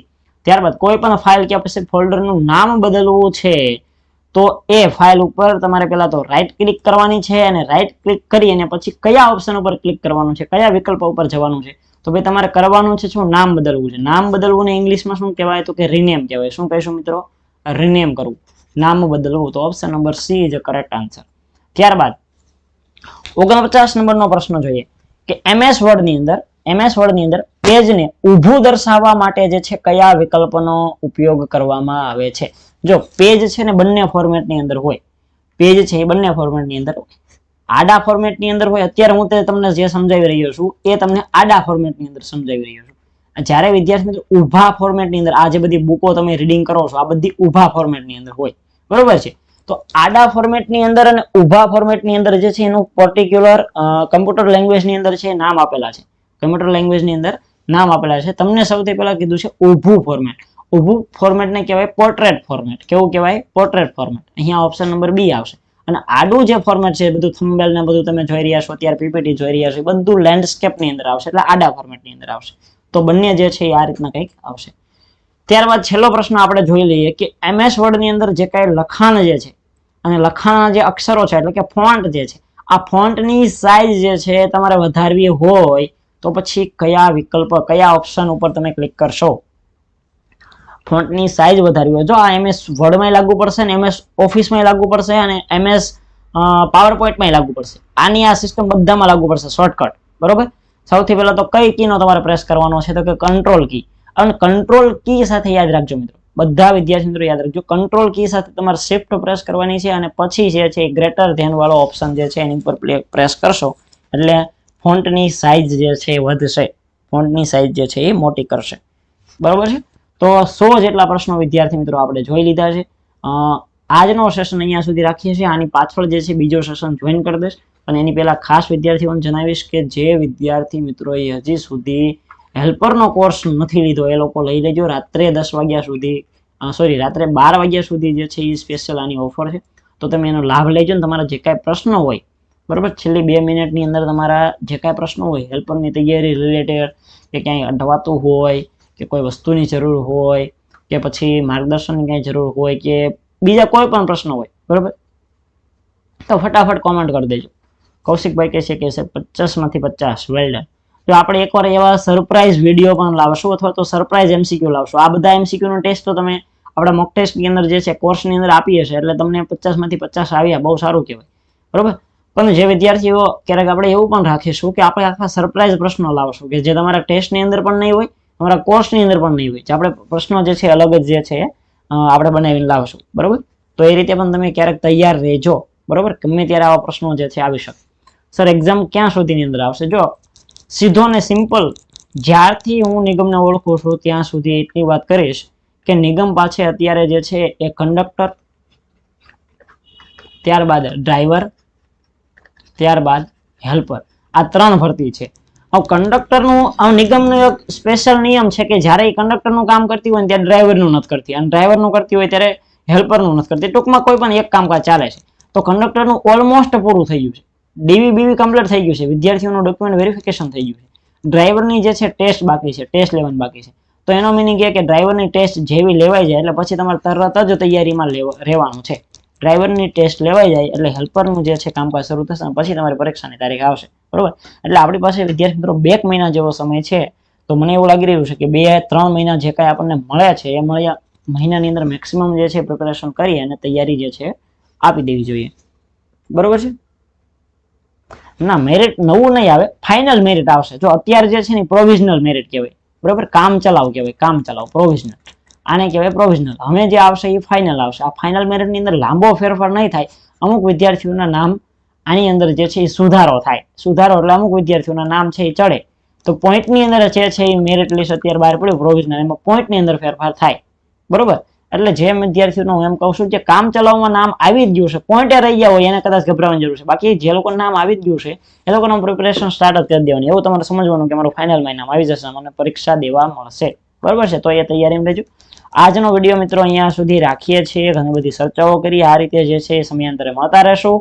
ખાસ તમે હજી સુધી નવા હોય, ગુજરાત જ્ઞાન ચેનલ જે છે અને તમે સબસ્ક્રાઇબ ન કરી હોય તો આ ચેનલને સબસ્ક્રાઇબ કરી નાખો, નોટિફિકેશન બેલ ઓન કરી દેવો, જેથી આવનારા સમયની અંદર જ્યારે પણ હેલ્પર રિલેટેડ કોઈ પણ વિડીયો તમારા સુધી પહોંચે તો તમે નોટિફિકેશન જે છે તે ઓન રાખી દેજો. Thank you for watching this video. જય હિન્દ. આપણી ચેનલમાં તો મિત્રો જે રીતે આપણે પહેલી મોક ટેસ્ટ તમે બધા આપેલી હશે એમાં તમે જોયું હશે કે કેવું તમારું તૈયારી છે, કેવો તમારો રિસ્પોન્સ છે, તમારી તૈયારી ક્યાં ઓછી છે, એનાથી તમને આઈડિયા આવ્યો હશે. તો મિત્રો આ મોક ટેસ્ટ બનાવવાનો હેતુ એ જ છે કે તમે તમારી તૈયારીને જુઓ કે આપણી તૈયારી ક્યાં ઓછી છે, ક્યાં આપણે હજી તૈયારી કરવાની જરૂર છે. મિત્રો આવો મોકો પાછો નહીં આવે. એકવાર પરીક્ષા વહી જશે પછી અફસોસ થશે કે આના કરતાં થોડી તૈયારી વધારે કરી હોત તો, અથવા આ ચેપ્ટર કરી નાખ્યું. એટલે સરસ મજાની હેલ્પર મોક ટેસ્ટમાં આજે આપણે બીજા નંબરની મોક ટેસ્ટ એમાં આપણે શરૂઆત કરીએ છીએ. તો બીજા નંબરની મોક ટેસ્ટમાં આપણે જે છે એ રીતે આપણે કામ કરીએ. તો એમાં પહેલો શું છે, પહેલો પ્રશ્ન છે કે વાયર હુક અને લૂપ બનાવવા માટે કયા પ્રકારના પ્લાયરનો ઉપયોગ થાય છે. લાયરમાં મિત્રો પ્રકાર આવે: flat nose, long nose, round nose, diagonal nose. કદાચ કોઈ આપણો કોર્સ લીધેલો હોય તો એમાં તમારી ઈ બુકમાં આ બધા પ્લાયરની ઇમેજ સાથે તમને બધા સમજાવેલા છે કોનો ક્યાં ઉપયોગ થાય. તો મિત્રો આમાં વાયરને હુક અને લૂપ બનાવવા માટે આપણે જે પ્લાયરનો ઉપયોગ થાય છે એ છે રાઉન્ડ નોઝ પ્લાયર. કઈ રીતે રાઉન્ડ નોઝ પ્લાયર? જો હું તમને ઇમેજ દેખાડું તો મિત્રો રાઉન્ડ નોઝ પ્લાયર છે. તો આ બે જે નોઝ છે ને એવું છે કે રાઉન્ડ નોઝ છે. હવે વાયરને શું કે આમ સીધે પકડી આનાથી પછી આને ટ્વિસ્ટ કરવામાં આવે. જો મિત્રો આ દબાઈ જશે. આ જ્યારે ટ્વિસ્ટ કરવામાં આવે બરાબર, પછી એમાંથી હુક અને લૂપ બનાવવામાં આવે છે. ફ્લેટ નોઝ, લોંગ નોઝ એ આમાં કોઈ વપરાય નહીં. એટલે વાયરના હુક અને લૂપ બનાવવા માટે રાઉન્ડ નોઝ પ્લાયર. જો મિત્રો આપણે તૈયારી આ જ રીતે કરાવીએ છીએ ઇમેજ સાથે, કારણ કે ઇમેજ વગર માત્ર થી યાદ રાખવી બહુ અઘરી પડે, પરંતુ ઇમેજ હશે તો તમને એ વસ્તુ મગજમાં કાયમી યાદ આવી જશે કે આવું આપણે ક્યાંક જોયું હતું અને તમને પરીક્ષામાં એનો લાભ મળશે. બીજો પ્રશ્ન જોઈએ, BIS નું સંપૂર્ણ સ્વરૂપ શું છે? મિત્રો સંપૂર્ણ સ્વરૂપ એટલે ફૂલ ફોર્મ. મિત્રો પરીક્ષામાં ફૂલ ફોર્મ 1-2 પૂછાશે જ, જે આપણે રેગ્યુલર જીવનમાં જેનો ઉપયોગ થતો હોય. જેમ કે હું એમ કહું કે CI અને IC, બરાબર. IC એટલે તમને ખબર છે ઇન્ટરનલ કમ્બશન એન્જિન, બરાબર, કમ્પ્રેસ એન્જિન જે પણ છે. તો આ બધા ફૂલ ફોર્મ છે. એવી રીતે આ BIS છે. તો BIS નું ફૂલ ફોર્મ શું છે? Board of Indian standard, bureau of Indian standard, board of international standard, bureau of international standard. તો મિત્રો BIS નું જે પૂરું નામ છે તે છે બ્યુરો ઓફ ઇન્ડિયન સ્ટાન્ડર્ડ. મિત્રો તમને ખબર છે આ શું કરે છે? મિત્રો હવે આ શું કરે છે ખબર તમને? તમે કોઈ પણ ઇલેક્ટ્રોનિક ઇક્વિપમેન્ટ લ્યો ને એટલે તમને આમાં સ્ટાર દોરેલા હોય, બરાબર, 5 સ્ટાર દોરેલા હોય, સફેદ કલરના, લાલ કલરની છે સફેદ કલર, બરાબર. એમાં પછી સમજો કે 1 સુધી લાલ હોય, કા 2 સુધી લાલ હોય, કા 3 લાલ હોય, કા 5 લાલ. તો આ જે લાલ છે ભાઈ 3 star rating, 5 star rating, 4 star rating. જેટલા લાલ વધારે ને એટલું આ ઇક્વિપમેન્ટનું એનર્જી કન્ઝપ્શન ઓછું હોય. ઇન્ડિયન ગવર્મેન્ટના નિયમ પ્રમાણે કોઈ પણ ઇલેક્ટ્રોનિક્સ પ્રોડક્ટમાં કમ્પલસરી તમારે આ સ્ટાન્ડર્ડ આપવાના રહેશે, જેથી કોઈ પણ વ્યક્તિને જણાય કે આમાં કેટલું એનર્જીનું કન્ઝપ્શન થાય છે. એટલે જેમ કે જો હવે કોઈ તમને પૂછે કે 3 સ્ટારમાં એનર્જી કન્ઝપ્શન વધારે કે 5 સ્ટારમાં, તો ડેફિનેટલી 3 સ્ટારમાં એનર્જીનું કન્ઝપ્શન વધારે હોય, 5 સ્ટારમાં એનર્જી કન્ઝપ્શનનું ઓછું હોય. ભાવ જોવા જાઓ તો 3 સ્ટારનું ઓછું હોય અને 5 સ્ટારનું વધારે હોય. તો મિત્રો આ જે સ્ટાન્ડર્ડ જે આપે છે આ કોણ નક્કી કોના દ્વારા થાય છે? Bureau of Indian standard. આના નિયમોને ફોલો કરીને આ તમને સ્ટાર રેટિંગ આપવામાં આવે છે. આગળ જોઈએ, અગ્નિશામકનો ઉપયોગ કરતી વખતે આવતી કામગીરીનો સાચો ક્રમ કે? મિત્રો આની સરસ મજાની ઇમેજ આપણે આપણી ઈ બુકમાં મૂકેલી છે. જો ઈ બુક કોઈએ પ્રિફર વાંચેલી હશે તો એના જોતા જ ખબર પડી જશે કે આમાં શું આવશે, બરાબર. સરસ મજાનો એક માણસ રાખ્યો છે, એ બધું તમને સમજાવે છે એમાં. તો શું આવશે? ખેંચો, લક્ષ્ય રાખો, સ્ક્વીઝ કરો, સ્વીપ કરો. બીજું છે ખેંચો, લક્ષ્ય, સ્વીપ, સ્ક્વીઝ. ત્રીજું છે દબાણ, ગોઠવો, સ્વીઝ કરો, સ્વીપ કરો. ચોથું છે દબાણ, ગોઠવણ, સ્વીપ અને ક્રમ. તો મિત્રો આમાં જે શું આવશે? ખેંચો, પેલા ખેંચવાનું, પછી લક્ષ્ય રાખવાનું, પછી સ્ક્વીઝ કરવાનું અને સ્વીપ કરવાનું. જો હું તમને સમજાવું ખરેખર જો આમ ઈઝી પડશે. પાસ યાદ રાખવાનું. શું યાદ રાખવાનું? પાસ. ફાયર એક્સટિંગ્વિશરનો ઉપયોગ કરવા માટે આપણે પાસ શબ્દને યાદ રાખવાનું છે. પેલા પી, પી એટલે પુલ ઓફ ધ પિન, એટલે પિનને ખેંચો. પેલું આવી ગયું તમારું પી, આ પી, આ એ, આ એસ અને આ એસ. પુલ ધ પિન, પિનને ખેંચો. બીજું છે એમ એટ ધ બેઝ ફાયર. એમ નિશાન ટાકો, લક્ષ્ય રાખો, એમ. એના પછી છે સ્ક્વીઝ ધ લીવર. પછી લીવરને સ્ક્વીઝ કરો, જે ઉપર જે રાઉન્ડ આપેલું છે એને રોટેટ કરો. અને એના પછી છે સ્વીપ સાઈડ ટુ સાઈડ. અને એના પછી છે સ્વીપ કરો, જે ઓલું જે નોઝલ છે બ્લો પંપ છે એને સ્ક્વીઝ કરો. એટલે સિમ્પલ યાદ રાખવું, એટલે પાસ યાદ રાખી લો તો પણ આવડી જાય. પાસનું ફૂલ ફોર્મ પૂછે તો આવડી જાય. પાસ એટલે પુલ, એ એટલે એમ, પછી સ્ક્વીઝ અને પછી સ્વીપ. એ બુકમાં બહુ મસ્ત છે, એ ઇમેજ બધાને યાદ છે તો ના જોવું નહીં પડે. તો મિત્રો હજી લગી જો તમે આપણા કોર્સની મુલાકાત ન લીધેલી હોય તો એકવાર અવશ્ય આપણા કોર્સની મુલાકાત લેજો. માર્કેટમાં ઘણા બધા છે, પણ તમે પેલા કન્ટેન્ટ જોવો, પછી તૈયારી મળે, પછી કોર્સ પરચેસ કરો, પછી તૈયારી માટે જોવો કે શું કરાય ને શું ન કરાય. એકદમ પ્રોફેશનલ પ્લાનિંગ સાથે આપણે કરેલું છે. કામ ચલાવવું નથી કે ઓકે આ કરી નાખો ને આ કરી નાખો. એકદમ પ્રી પ્લાનિંગ છે. અને ઈ બુકનું તમે ખાલી એકવાર ઈ બુક અને એના વિડીયો લેક્ચર જોઈ લો ને તમને 50% વસ્તુ તો એમને આવડી જશે. સરસ મજાની ઈ બુક બનાવેલી છે ફેકલ્ટી દ્વારા.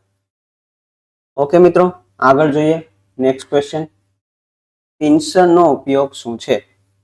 પિન્સર તો પેલી વસ્તુ, પિન્સર આપણે તો શું હોય કે પિન્સર જોયું જ ન હોય, ક્વેશ્ચન ગોખી નાખો. પણ મિત્રો ગોખવાનું નથી, પેલા પિન્સર જો તો પિન્સર યાદ આવવું જોઈએ પિન્સર શું છે. તો જો હું તમને પેલા પિન્સરની ઇમેજ દેખાડું. જો મિત્રો આ પિન્સર છે. હવે તમને મિત્રો આનો જવાબ દેવા માટે ઈઝી પડશે. લાકડામાંથી ખીલી અને પિન કાઢવા માટે પિન્સરનો ઉપયોગ થાય છે. પરંતુ આપણે પિન્સર જોયું જ ન હોય તો કેમ આ ક્વેશ્ચન ગોખો? કેટલા ગોખવા? એટલે હંમેશા આવી રીતે તૈયારી કરવાની છે. આપણે આ જ રીતે તમને તૈયારી કરાવેલી છે. તો પિન્સરનો ઉપયોગ ફ્લેક્સિબલ વાયરને વાળવા માટે, નાના વ્યાસના વાયરને કાપવા માટે, લાકડામાંથી ખીલી અને પિન કાઢવા માટે, નાની વસ્તુને પકડવા, જે આંગળી. સિમ્પલ જ છે. લાકડામાંથી ખીલી અને પિન કાઢવા માટે પિન્સર નામના ટૂલનો ઉપયોગ થાય છે. પિન્સરની ઇમેજ જો. કદાચ આ આકૃતિ ટૂલ તરીકે પૂછે છે તો પણ તમને આવડી જાય. અને પિન્સર હવે તમને બધાને ડાયરેક્ટલી યાદ આવી જશે. મિત્રો તૈયારી આ રીતે જ કરજો, ભલે ગમે ત્યાંથી કરો, તૈયારી આવી રીતે કરવાની પરફેક્શન સાથે. ફાઇલના એક્સ ચિહ્નિત ભાગને નામ આપો. ફાઇલ આપેલી છે, આ ભાગનું નામ શું છે તે દર્શાવવાનું કીધું છે. એજ એટલે કે ધાર, એજ એટલે ઇંગ્લિશ શબ્દ છે. Hill, hill, Tang, shoulder. તો મિત્રો શું આવશે? આને કહેવામાં આવશે હિલ. જો તમને સમજાવું આમાં કઈ રીતનું હોય છે, આગળ એક ઇમેજ આવશે, એમાં મેં આ તમને આખી ફાઇલ સમજાવેલી છે. મિત્રો આ હિલને ખાસ યાદ રાખજો. પછી આ સિંગલ કટ છે, ડબલ કટ છે, રાસ્પ કટ છે, એ પણ જોવાનું છે, જે આગળના લેક્ચરમાં મેં તમને સમજાવેલું છે. અને મિત્રો ફાઇલ માટે અલગથી એક ચેપ્ટર આપણે આપણી એપ્લિકેશનમાં મૂકેલું છે. શીટની ધાર બેન્ડિંગ માટે કયા પ્રકારની નોચનો ઉપયોગ થાય છે? જે તમને ખબર છે, આ જીઆઈ શીટ હોય ને, એની આ ધાર તીખી હોય એકદમ, એ લાગી જાય, બરાબર. એનો યુઝ એને આપણે સરળતાથી પકડી દઈએ તો એ આપણે મોજા પહેરવા પડે. તો આ શીટની ધારની બોન્ડિંગ માટે કયા પ્રકારની નોચનો ઉપયોગ કરાય? આ નોચ. તો મિત્રો એના માટે V notch, slate notch, square notch કે સ્ટ્રેટ નોચ. તો મિત્રો એના માટે આવશે સ્ટ્રેટ નોચનો ઉપયોગ કરવો જોઈએ. આગળનો પ્રશ્ન, આપેલા સાધનનું નામ શું છે? Cutting plier, wire stripper, crimping tool, side cutting plier. તો મિત્રો આ તો બધાને આવડવું જ જોઈએ. ક્રિમ્પિંગ ટૂલ, જેનો ઉપયોગ ક્યાં થાય? જેનો ઉપયોગ આપણે નેટના જે કનેક્શન હોય ને, લેન કનેક્શન, એમાં ક્રિમ્પ કરવા માટે આનો ઉપયોગ થાય. બીજી વસ્તુ, ઇલેક્ટ્રોનિકમાં તમને ખબર છે નાના નાના વાયરની ઉપર આ એલ્યુમિનિયમના લક્સ ફિટ કરેલા હોય, એ લક્સને ફિટ કરવા માટે પણ ક્રિમ્પિંગ કરવા માટે પણ ક્રિમ્પિંગ ટૂલનો ઉપયોગ થાય છે. આગળનો પ્રશ્ન, ઇન્સ્યુલેશન રેઝિસ્ટન્સનો એકમ શું છે? પહેલા તો મિત્રો રેઝિસ્ટન્સ આવ્યો એટલે મગજમાં આવી જ જવું જોઈએ આ નિશાન અને આ શું છે? ઓહમ. આ ભૂલાવું ન જોઈએ, બાકી બધું પછી. એટલે જેટલા ઓહમ વાળા એકમ છે એ આવશે મિલી ઓહમ અને ઓહમ ઓહમ. હવે આ છે ઇન્સ્યુલેશન રેઝિસ્ટર. ઇન્સ્યુલેશન રેઝિસ્ટન્સ એટલે કે જેમાં કરંટ હોય નહીં, વિદ્યુતનું પ્યોર અવાહક મટીરિયલ, જેનો ઉપયોગ વાયરના ઉપરના જે રબર છે ને એના મધ્યમાં થતું હોય, તેમાં છે રબર છે, લાકડું છે, એટલે એનું રેઝિસ્ટન્સ કેવો હોવું જોઈએ મિત્રો? વધારે હોવું જોઈએ. અહીંયા શું છે? ઓહમ છે. કિલો એટલે 1000, બરાબર? એ તો આપણે બધાને ખબર જ છે આ કિલો. મેગા એટલે મિત્રો 10⁶, બરાબર? 1000 ગુણ્યા 1000 એમ. તો મિત્રો ઇન્સ્યુલેશન રેઝિસ્ટરનો એકમ કેવો હોવો જોઈએ? મેગા ઓહમ હંમેશા હોય છે. કદાચ પૂછે ઇન્સ્યુલેશન રેઝિસ્ટર માપવા માટેનું મીટર કયું? તો મીટર આવશે મેગર. એના પછી મિત્રો મેગર શેના ઉપર કામ કરે છે? તો મેગર માત્ર ડીસી સપ્લાય ઉપર કામ કરે છે. ડીસી એટલે ડાયરેક્ટ કરંટ. તો મિત્રો પ્રશ્ન એક લેવાનો, પરંતુ એની અંદરથી બીજા જેટલા પ્રશ્નો નીકળવાની બધીની તૈયારી કરવાની, તો આપણે સિલેક્શન મેળવી શકીએ. આગળનો પ્રશ્ન, સ્ટાન્ડર્ડ વાયર ગેજ SWG માં વાયરનું કદ માપવા માટે સંભવિત શ્રેણી શું છે? SWG બધાને ખબર છે કે વાયરની જે સાઇઝ છે એ SWG નામના જે સાધન છે તેના દ્વારા નક્કી કરવામાં આવે છે. તો એમાં જે શું છે? 0 થી 44 હોય છે, 0 થી 42 હોય, 0 થી 38 હોય, 0 થી 36. માં આવશે 0 થી 36. કેટલા આવશે? 0 થી 36. જો મિત્રો તમને SWG દેખાડો, મિત્રો આનું પૂરું નામ પણ પૂછાય છે. તો SWG એટલે સ્ટાન્ડર્ડ વાયર ગેજ, બરાબર? જો આમાં મિત્રો આ બધા છે ને, જો હવે તમે લાસ્ટ રીડિંગ જો શું છે? 36. આમાં તારને નાખી અને એનું ડાયામીટર ચેક કરવામાં આવે. એ આપણે તમને ખબર વાયર લેવા જાવ તમે કે 1 નો આપું, 2.5 નો આપું, 2 નો આપું, પછી એ શું છે? 2.5 mm² છે. અને mm² કોના દ્વારા નક્કી કરેલા છે? આની અંદર જે કેબલ જાય કે ભાઈ આટલી સાઈઝમાં કેબલ જાય તેનો ગેજ નક્કી થતો હોય, ગેજ પ્રમાણે પછી mm² નક્કી થાય. એટલે SWG માં શું આવશે? 0 થી 36.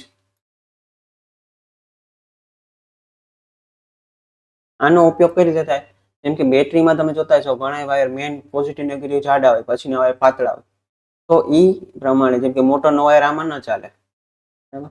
એટલે એ પ્રમાણે વાયરની સાઈઝ નક્કી થાય, એ પ્રમાણેનો ઉપયોગ થતો હોય. મિત્રો ઓહમના પ્રશ્નો મેં તમને ઓહમનો નિયમ ગયા વખતે કરાવ્યો હતો. એ ઓહમના નિયમ ઉપરથી આ એક દાખલો પૂછાયેલો છે, બેઝિક જ દાખલો છે કે ભાઈ 50 ઓહમ, 220 ઓહમ, 450 ઓહમ, 560 ઓહમની કિંમતનો ધરાવતી રજિસ્ટરની સમાંતર સર્કિટમાં સૌથી ઓછો વિદ્યુત પ્રવાહ કોને જશે? એટલે તો મિત્રો આપણે ઓહમનો નિયમ તો બધાને ખબર છે, V બરાબર. મિત્રો દાખલો ગણવાની જરૂર નથી, સૂત્રો ઉપરથી ખાલી બુદ્ધિ વાપરીને દાખલાની સમજવાની છે. આપણે શું જોઈએ છે? પ્રવાહ જોઈએ છે. એમાં પ્રવાહને સૂત્રનો કરતા બનાવો.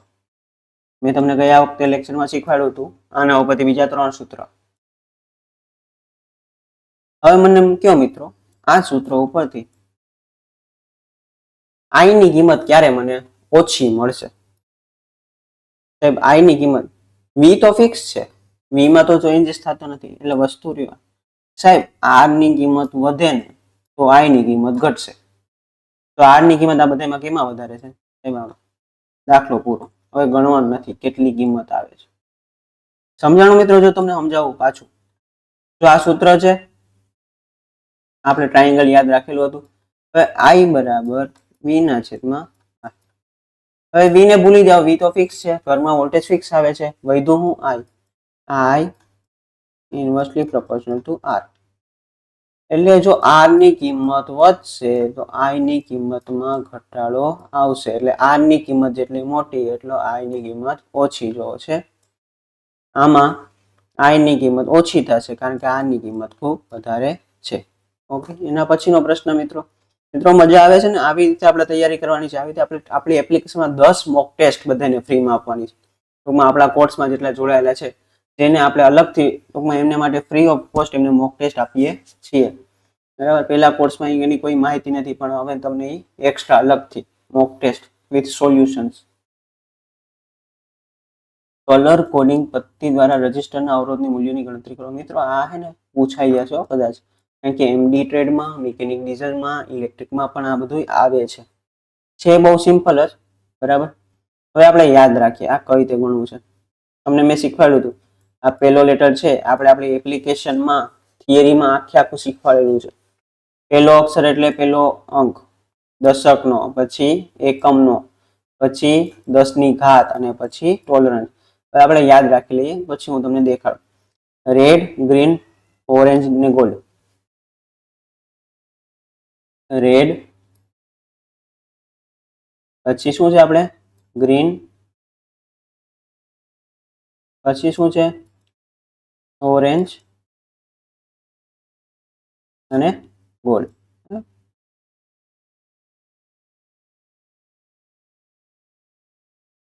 હવે રેડ પેલો છે તો રેડ નું ડિજિટ જો ક્યાં છે, બગડો છે ફર્સ્ટ ડિજિટમાં, લખી નાખો બગડો. મિત્રો આનું મેં શોર્ટકટ પણ આપેલું છે, BB ROY, G BBG, black brown red, orange yellow green, G green BBG. પછી આવ્યો ગ્રીન. ગ્રીન ક્યાં છે ભાઈ? અહીંયા આવશે 10 ની ઘાત, એટલે આપણી કિંમત અહીંયા થઈ દો 25. હવે આવશે 10 ની ઘાત, એને શું કહેવાય? મલ્ટીપ્લાય. શું છે ઓરેન્જ? ઓરેન્જ ક્યાં છે? અહીંયા, એટલે 10 ની 3 ઘાત. પછી આવશે ટોલરન્સ. હવે ગોલ્ડ માટે અહીંયા ટોલરન્સ કેટલું આપેલું છે? ±5%. આ આપણી કિંમત. મિત્રો આવા પ્રશ્નો પહેલા કરી નાખવાના, કારણ કે આમાં ભૂલ જ ન થાય. પરફેક્ટ જવાબ, વાત થઈ પૂરી. જે લોકો આને સ્કીપ કરતા હોય એના માટે આપણે તો આવું જ કરવાનું, એટલે આપણા માર્ક 25 × 10 ની 3 ±5%. જો કિંમત આવે છે મિત્રો, આ ઉપર જ લખેલું છે, એમ જ સમજો. 25 × 10 ની 3 ±5%. સિમ્પલ જ છે મિત્રો. પહેલો લેટર એટલે પહેલું ડિજિટ, દશકનો અંક, બીજો એટલે એકમનો અંક, ત્રીજો મલ્ટીપ્લાયર. વાત થઈ પૂરી. અને આને યાદ રાખવાનું, BB ROY, G BBG, black brown red, orange અને યેલો, ગ્રીન બ્લુ વાયોલેટ અને ગ્રે. વ્હાઇટ માટે 99 છે, ગોલ્ડ સિલ્વર અને હજી એક આવે છે નો રંગ હોય તો ±15% ટોલરન્સ આવશે. હાલો આગળ જોઈએ. નેક્સ્ટ ક્વેશ્ચન, ક્યાં માર્કિંગ મીડિયા ઝેરી છે? પેલા તો માર્કિંગ મીડિયા એટલે જ ખબર ન હોય તો શું કરવાનું સાહેબ? તો ભાઈ એના માટે ઈ બુક પ્રિફર કરો. સરસ મજાની ઈ બુક છે કે જેમને તમે, જેમ કે આ પ્રશ્ન છે ફિટરનો છે આ પ્રશ્ન મિત્રો. હવે આપણે ભણ્યા હોય એમડી, ફિટરને શું આવડવાનું? પણ બેઝિક ઇન્ફોર્મેશન તો શીખવાની છે ને આપણે, કારણ કે આપણે પરીક્ષામાં સિલેક્શન મેળવવું છે. તો એના માટે જ એ બધું કવર કરેલું છે આપણે આપણી સરસ મજાની ઈ બુકમાં. તો માર્કિંગ મીડિયા એટલે શું છે કે જે લોખંડ, જે એમએસ ફ્લેટ છે એમાં માર્ક કરવા માટે અહીંથી અહીંયા કટિંગ કરવાની છે, અહીંથી એને ચીઝલથી માર્ક કરવાનું, ઘસવાનું છે, એ બધું નક્કી કરવા માટે. તમે એમ કહો પેન્સિલથી ને, તો એ તો બધું ભૂસાઈ જાય. એવા માર્કિંગ મીડિયા જોઈએ કે જે એનું માર્ક ભૂસાય નહીં. તો માર્કિંગ મીડિયા 4 છે, વ્હાઇટ વોશ છે, પુશિયન બ્લુ છે, કોપર સલ્ફેટ છે, સેલ્યુલસ લેકર છે. પરંતુ સૌથી જે ઝેરી છે એ છે કોપર સલ્ફેટ. જો મિત્રો માર્કિંગ મીડિયા દર્શાવેલા છે, જો વ્હાઇટ વોશ, બરાબર, પુશિયન બ્લુ. હવે મિત્રો આ લેકર બહુ અલગ અલગ પ્રકારના, જેમાં સસ્તા પણ પડે છે ને બહુ અલગ અલગ પ્રકારના. આ જે છે એ સારામાં સારું છે, પણ થોડું ઝેરી મટીરિયલ છે. આગળનો પ્રશ્ન, ગેંગ ડ્રિલિંગ મશીનમાં શું ઓપરેશન કરવામાં આવે છે? સાહેબ ડ્રિલિંગ મશીન ખબર હતી, આ ગેંગ ડ્રિલિંગ તમે નવું લાવ્યો. સમજાવું, બહુ સિમ્પલ છે, ખાલી ઇમેજ દેખાડી છે એટલે તમને હમણાં સમજાઈ જશે શું છે આ ગેંગ ડ્રિલિંગ મશીન. ભાઈ નિષ્ક્રિય ઓપરેશન, ડ્રિલિંગનું વારંવાર ઓપરેશન, સતત મિલિંગ ઓપરેશન કે ડ્રિલિંગનું ક્રમિક ઓપરેશન. જો મિત્રો આ શબ્દ જોજો, આ વારંવાર છે ને આ ક્રમિક છે. આમાં આવશે ડ્રિલિંગનું ક્રમિક ઓપરેશન. એક પછી એક અલગ અલગ ડ્રિલનું અલગ અલગ કામ હોય ને ત્યારે, વારંવાર નહીં, અલગ અલગ. ને ગેંગ ડ્રિલિંગ કહેવાય. જો મિત્રો આ છે ગેંગ ડ્રિલિંગ. અહીંથી વસ્તુ જાતી હોય એટલે અહીંયાથી ડ્રિલિંગ થાય, અહીંયાથી ડ્રિલિંગ થાય, અલગ અલગ બધાનું કામ હોય. આને શું કહેવાય? Gang drilling. ડ્રિલિંગ નહીં પરંતુ ગેંગ ડ્રિલિંગ. એટલે શું આવશે? ડ્રિલિંગનું ક્રમિક ઓપરેશન એટલે ગેંગ ડ્રિલિંગમાં કરવામાં આવે છે. આગળનો પ્રશ્ન, કઈ ફાઇલમાં પેરેલલ એજ હોય છે? ફાઇલ તો જોઈ પણ આવું બધું જોયું નતું. પેરેલલ નો પેલા ગુજરાતી જોવો તો મિત્રો સમાંતર. એની જે ધારા હોય બધી કિનારીઓ કેવી હોય? સમાંતર. Hand file, bastard file, rasp cut file, single cut file. તો મિત્રો એમાં શું આવશે? Hand file. હેન્ડ ફાઇલમાં એજ કેવી હોય? પેરેલલ, સમાંતર. જો મિત્રો જો તમને સરસ મજાની હેન્ડ ફાઇલ, મિત્રો આપણે છે ને તૈયારી આવી રીતે જ કરાવી છે, એકદમ પરફેક્શન થી. કોઈ પણ છોકરો આપણી જોડે જોડે હોય કે એને મજા આવી જાય કે નહીં સાહેબ તૈયારી કરવાની મજા આવી. જો હવે મેં તમને કીધું હતું કે હીલ કોને કહેવાય આગળના ક્વેશ્ચનમાં. જો હેન્ડ ફાઇલ, તો મિત્રો અહીંયા જ્યાં હેન્ડલ આવશે ને આને શું કહેવાય? ટેંગ કહેવાય. શું કહેવાય? ટેંગ.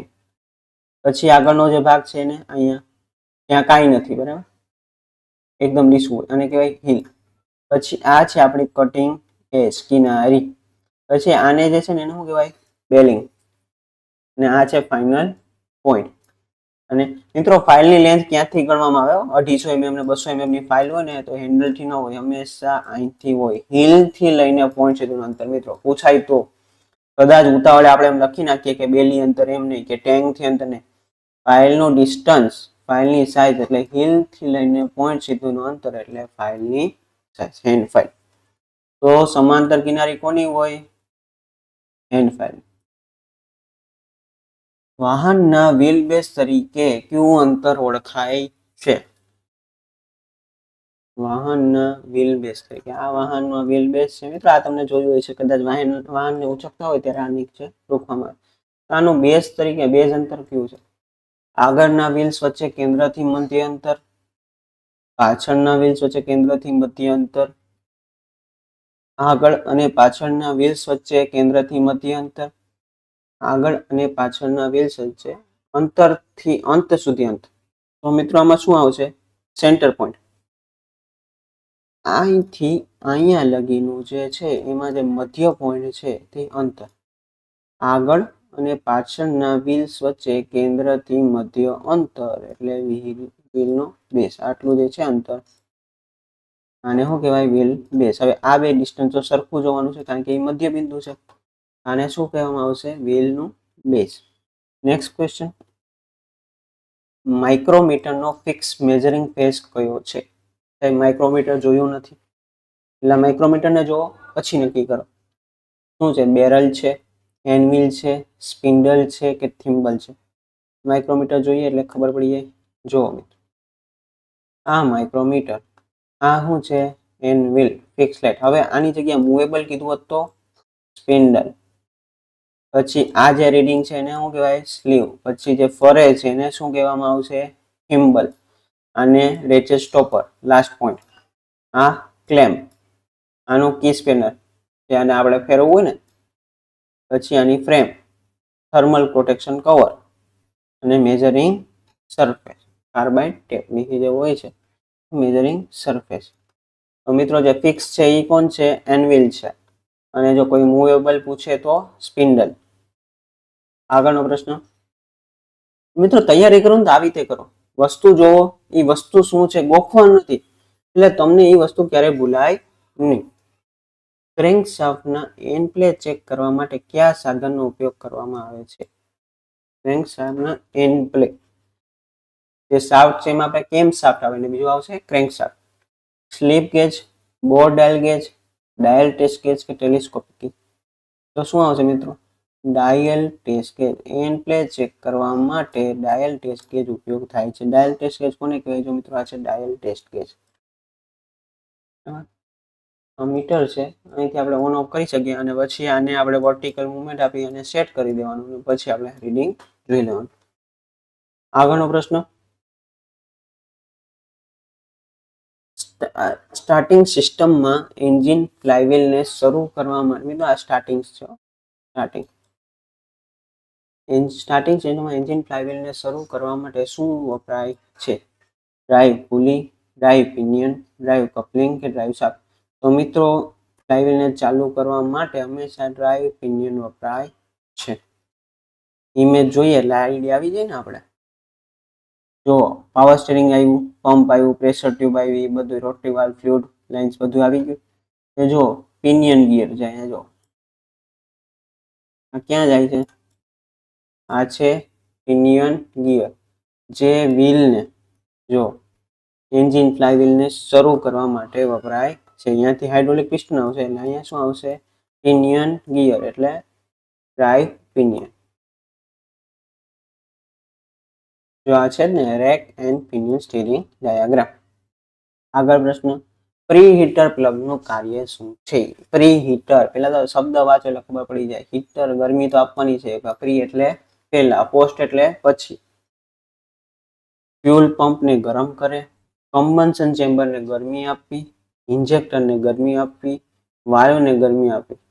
તો શું આવશે પ્રી હીટર? એ કમ્બન્શન ચેમ્બરને ગરમી આપશે, એટલે જે હીટ છે એટલે એમાં જે ફ્યુઅલનું જે દહન છે એ ઝડપથી થઈ શકશે. મરીન એન્જિનમાં રોટરી ગતિને વહન કરવા માટે વપરાતું સાધન કયું છે? Hydraulic jack, hydraulic brake, hydraulic coupling કે પણ નહીં? મરીન એન્જિનમાં રોટરી ગતિને વહન કરવા માટે હાઇડ્રોલિક કપલિંગ આપવામાં આવે છે. શું આપવામાં આવે છે? Hydraulic coupling. આગળનો પ્રશ્ન જો મિત્રો, પેલા આના વિશે મેં જો ઇમેજ મૂકેલી હતી. મરીન એન્જિનમાં હાઇડ્રોલિક જે કપલિંગ આવે છે એનું આ ડાયાગ્રામ મેં તમને આપેલો છે. આર્ક વેલ્ડિંગમાં પ્લેટોને ફિક્સ રન ઓન અને રન ઓફ કરવાનો રહેતું શું છે? આર્ક વેલ્ડિંગ કરતા હોય તો જે પ્લેટ છે એને ઘડીમાં ફિક્સ રન ઓન કરવામાં આવે, ફિક્સ રન ઓફ કરવામાં આવે છે. એનું કામ આર્ક ફ્લોને નિયંત્રિત કરવા, છિદ્રાળુતાને નિયંત્રિત કરવા, વિકૃતિને નિયંત્રિત કરવા કે ગરમીને નિયંત્રિત કરવા? શું આવશે? આર્કને બ્લો છે એને નિયંત્રિત કરવા માટે પ્લેટોને ફિક્સ રન કે ફિક્સ રન ઓફ કરવામાં આવે છે. આર્ક વેલ્ડિંગ કઈ આર્કની લંબાઈ પોપિંગ અવાજ ઉત્પન્ન કરે છે? જ્યારે વેલ્ડિંગ થતું હોય તો ઘડીકમાં તમને તણખાનો અવાજ આવતો હોય, અલગ અલગ અવાજ આવતો હોય ઘડીકમાં. અલગ અલગ અવાજ છે તો મિત્રો એ આર્કની લંબાઈ ઉપર ડિપેન્ડ કરે છે. આર્કની લંબાઈ ટૂંકી હોય, લાંબી હોય, નોર્મલ હોય, ખૂબ લાંબી હોય, ખૂબ ટૂંકી હોય, ત્યારે અલગ અલગ સાઉન્ડ ઉત્પન્ન થતા હોય. તો પોપિંગ અવાજ માટે લાંબી આર્કની લંબાઈ છે, ટૂંકી આર્કની લંબાઈ, નોર્મલ આર્કની લંબાઈ કે ખૂબ લાંબી આર્કની લંબાઈ? તો મિત્રો એમાં શું આવશે? ટૂંકી આર્કની લંબાઈ.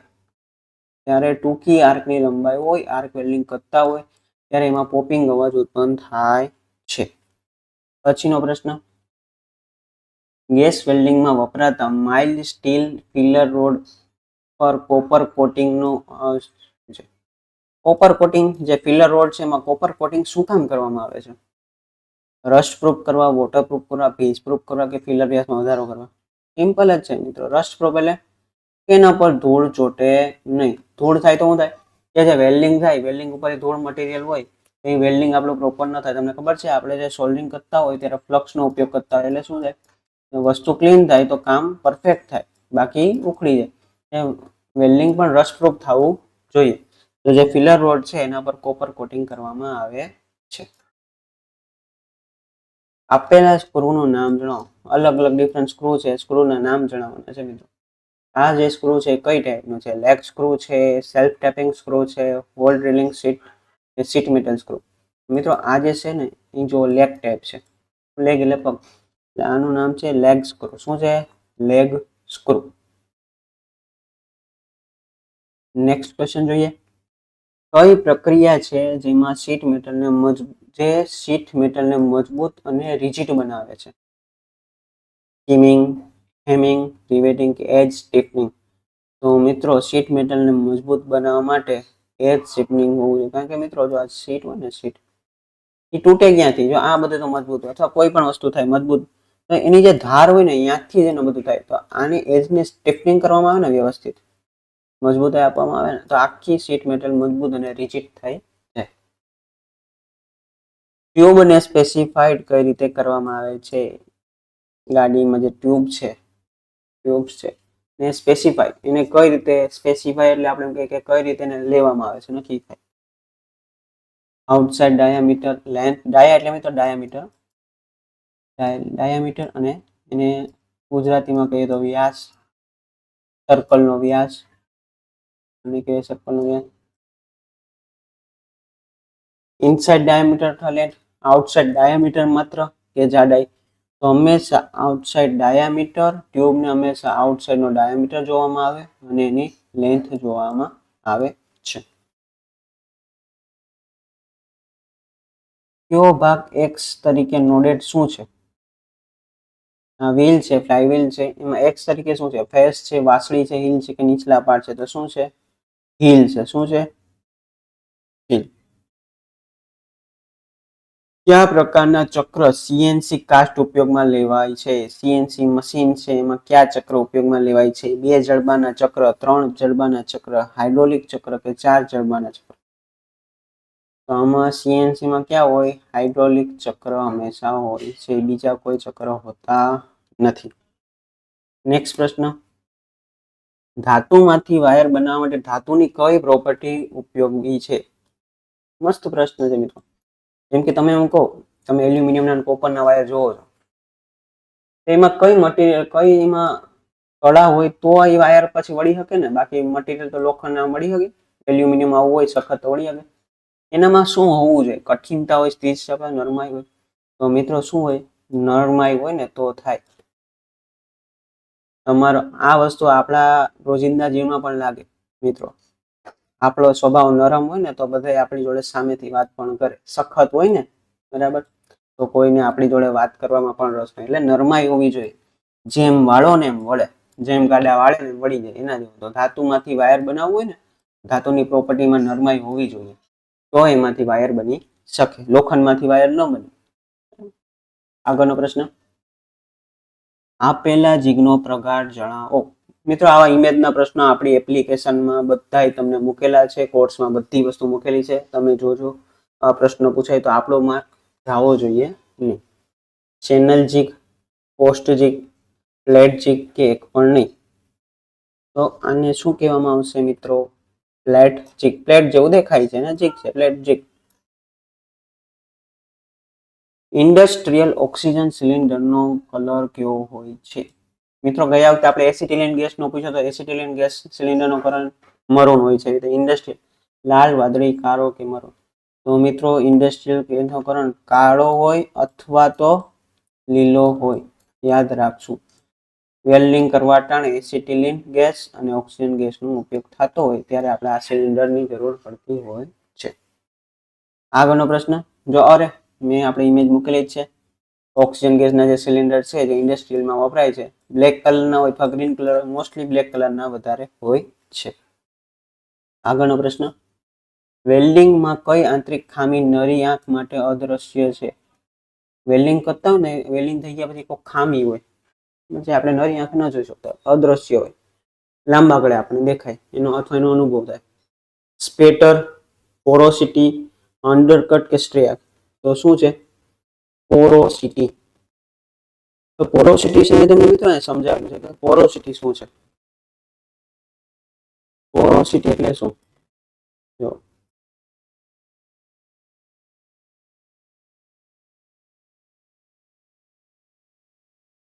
વેલ્ડિંગમાં છિદ્રાળુતા એટલે કે વેલ્ડ મેટલની અંદર નાના ગેસથી ભરેલા ખાલી જગ્યાઓ અથવા છિદ્રોની હાજરી હોય, બરાબર, એને પોરોસિટી કહેવામાં આવે છે. બરાબર, જે વેલ્ડિંગને શું બનાવે? નબળું બનાવે છે અને તેની અખંડિતતા ઘટાડી શકે છે. ધાતુ ઠંડી અને ઘન બને ત્યારે વેલ્ડિંગ પ્રક્રિયા દરમિયાન ફસાયેલા વાયુઓના કારણે આ છિદ્રો બની શકે. શું કે વેલ્ડિંગ કરતા હોય તો ધાતુ ઘન હોય અથવા ઠંડી હોય તો આવા નાના નાના ગેસના છિદ્રો બની જાય. બરાબર, પછી આપણે વેલ્ડ કરી નાખીએ, પછી આ જે છિદ્રોના કારણે વેલ્ડિંગ શું થઈ ગયું? નબળું બની જાય. પહેલા ન દેખાય કારણ કે વાયુ હોય, પછી આપણે દેખાય કે આ વેલ્ડિંગ નબળું છે, તો એને શું કહેવામાં આવે છે? એ ખામીને પોરોસિટી કહેવામાં આવે છે. અને પછીનો પ્રશ્ન, વ્યવહારમાં ઓપરેટરની કુશળતા રેકોર્ડ કરવા માટે કયા ચાર્ટનો ઉપયોગ થાય છે? પરીક્ષણ chart, levelling chart, geometric chart કે પરફોર્મન્સ ચાર્ટ? ઓપરેટર છે જે માણસ કામ કરે છે એની કુશળતા રેકોર્ડ, વર્ષે આપણે એને કુશળ, તો કુશળતા એટલે એક વસ્તુમાં એમ નહીં, દર વખતે એનામાં શું ઇમ્પ્રુવમેન્ટ આવી છે એ બધું કુશળતાથી ચેક થાય. તો મિત્રો એના માટે હંમેશા પરફોર્મન્સ ચાર્ટ હોય. શું હોય પરફોર્મન્સ?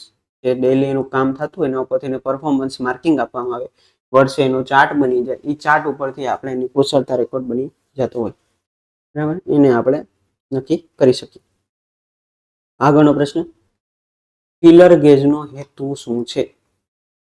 ડ્રીલ હોલની ઊંડાઈ માપવા માટે, સ્ક્રૂ થ્રેડની પીચ તપાસવા, વર્ક પીસની ત્રિજ્યા તપાસવા, મેટિંગ ભાગો વચ્ચેનું અંતર તપાસવા. તો ફિલર ગેજનો હેતુ છે મેટિંગ ભાગો વચ્ચેનું અંતર તપાસવા. જે મેટિંગ થઈ ગયું હોય એમાં કેટલો ગેપ છે એ ચેક કરવા માટે. જો ફિલર ગેજ તમને દેખાડો, આ ગેપ કેટલા એમએમ નો ગેપ છે, આ એક એક નાખવામાં આવે, બરાબર, અને પછી ગેપ નક્કી કરવામાં આવે કે આટલા એમએમ નો ગેપ છે. એન્જિનમાં આ બહુ કામનું છે કે ગેપ રહેવો જોઈએ નહીં. પછીનો, બેટરીની કેપેસિટી કેવી રીતે દર્શાવવામાં આવે છે? બેટરી કેટલા સમય ચાલશે, કેટલા સમય સુધી આપણને બેકઅપ આવશે એ નક્કી શેના દ્વારા થાય મિત્રો? એની કેપેસિટી દ્વારા. તો કેપેસિટી શેમાં આવે? એમ્પિયર અવર. જો મિત્રો આનું ઇંગ્લિશ કદાચ પૂછાય છે, આવી રીતે લખેલું હોય તો એ આપણે ખબર પડવી જોઈએ. એમ્પિયર અવર રેટિંગ, વોલ્ટેજ અવર રેટિંગ, એમ્પિયર રેટિંગ અને વોલ્ટેજ રેટિંગ. તો બેટરી આવે ને મિત્રો એટલે હંમેશા એમ્પિયર અવર યાદ રાખવાનું.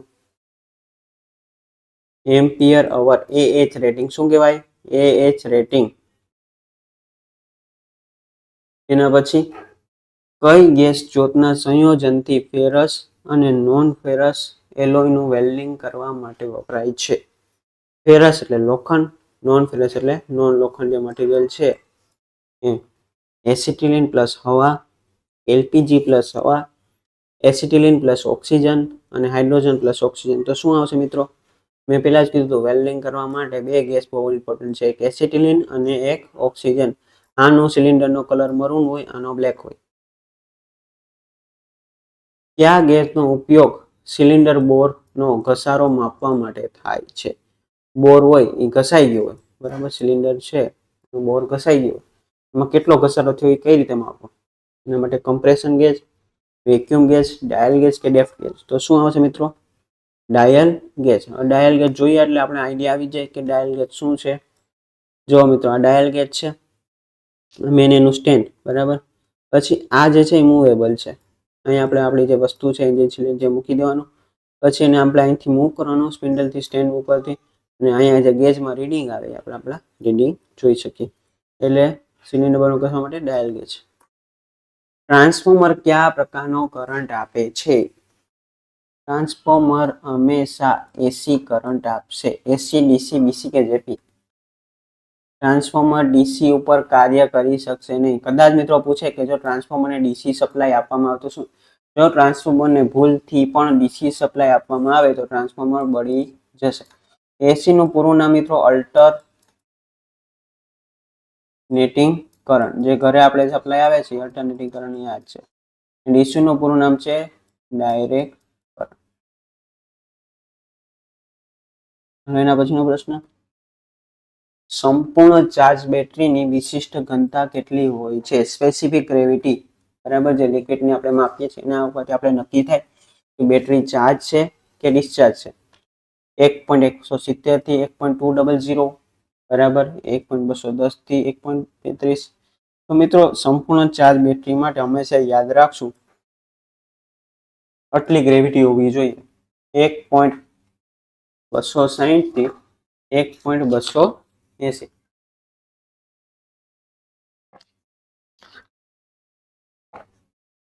તો મિત્રો આ ગ્રેવિટી ઉપરથી તમે નક્કી કરી શકો કે બેટરી કામની છે કે નહીં.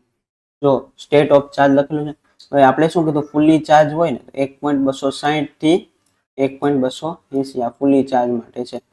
તો મિત્રો આટલી હોય ને 10, તો આપણે સમજી લેવાનું બેટરી આપણી ફેલ થઈ ગઈ છે. અને આ હોય તો બેટરી ફેલ થવાની શરૂઆત છે. આ વચ્ચેના સ્ટેપ માટે 60%, 75% જે ચાર્જિંગ માટે છે. એના પછી બેન્ડ સ્ક્રાઇબર કેમાં વપરાય છે? સ્ક્રાઇબર પણ કેવું બેન્ડ એ કેમાં વપરાય છે? વર્નિયરમાં, લિમિટ ગેજમાં, માઇક્રોમીટરમાં કે સરફેસ ગેજમાં? તો સરફેસ ગેજમાં. તો મિત્રો સરફેસ ગેજ જોવું પડે ભાઈ એમાં બેન્ડ સ્ક્રાઇબર વપરાય તો જોઈએ સરફેસ ગેજ શું છે. જો મિત્રો સરફેસ ગેજ આવું હોય, જો આમાં જે સ્ક્રાઇબર છે કેવું છે, બેન્ડ છે આમ એની ઇમેજ તમારે દર્શાવેલી છે. તો સરફેસ ગેજ એવું છે કે જેમાં બેન્ડ સ્ક્રાઇબર હોય છે. મિત્રો ભૂલાય નહીં, હવે આ ઇમેજ ક્યારેય ભૂલાવી ન જોઈએ, બરાબર. અને શું કહેવામાં આવે છે, સરફેસ ગેજ, અને એમાં શું હોય, બેન્ડ સ્ક્રાઇબર. પછીનો પ્રશ્ન, ડીએનસી એટલે શું? Divide numeric control, different numeric control, direct numeric control કે ડાયરેક્ટ નંબર કંટ્રોલ? તો ડીએનસી એટલે મિત્રો શું થશે, ડાયરેક્ટ ન્યુમેટિક કંટ્રોલ. મિત્રો હાઇડ્રોલિક અને ન્યુમેટિક સિસ્ટમના સરસ મજાના વિડીયો લેક્ચર આપણે આપણા કોર્સમાં મૂકેલા છે, એકવાર જોઈ લેશો એટલે આનો આખો કોન્સેપ્ટ તમને ક્લિયર થઈ જશે. આગળનો પ્રશ્ન, માઇક્રોમીટર વડે ખાલી જગ્યા સુધીનું માપ લઈ શકાય છે.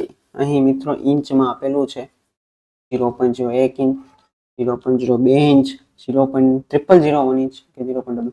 તો માઇક્રોમીટર વડે 0.001 ઇંચ સુધીનું માપ લઈ શકાશે.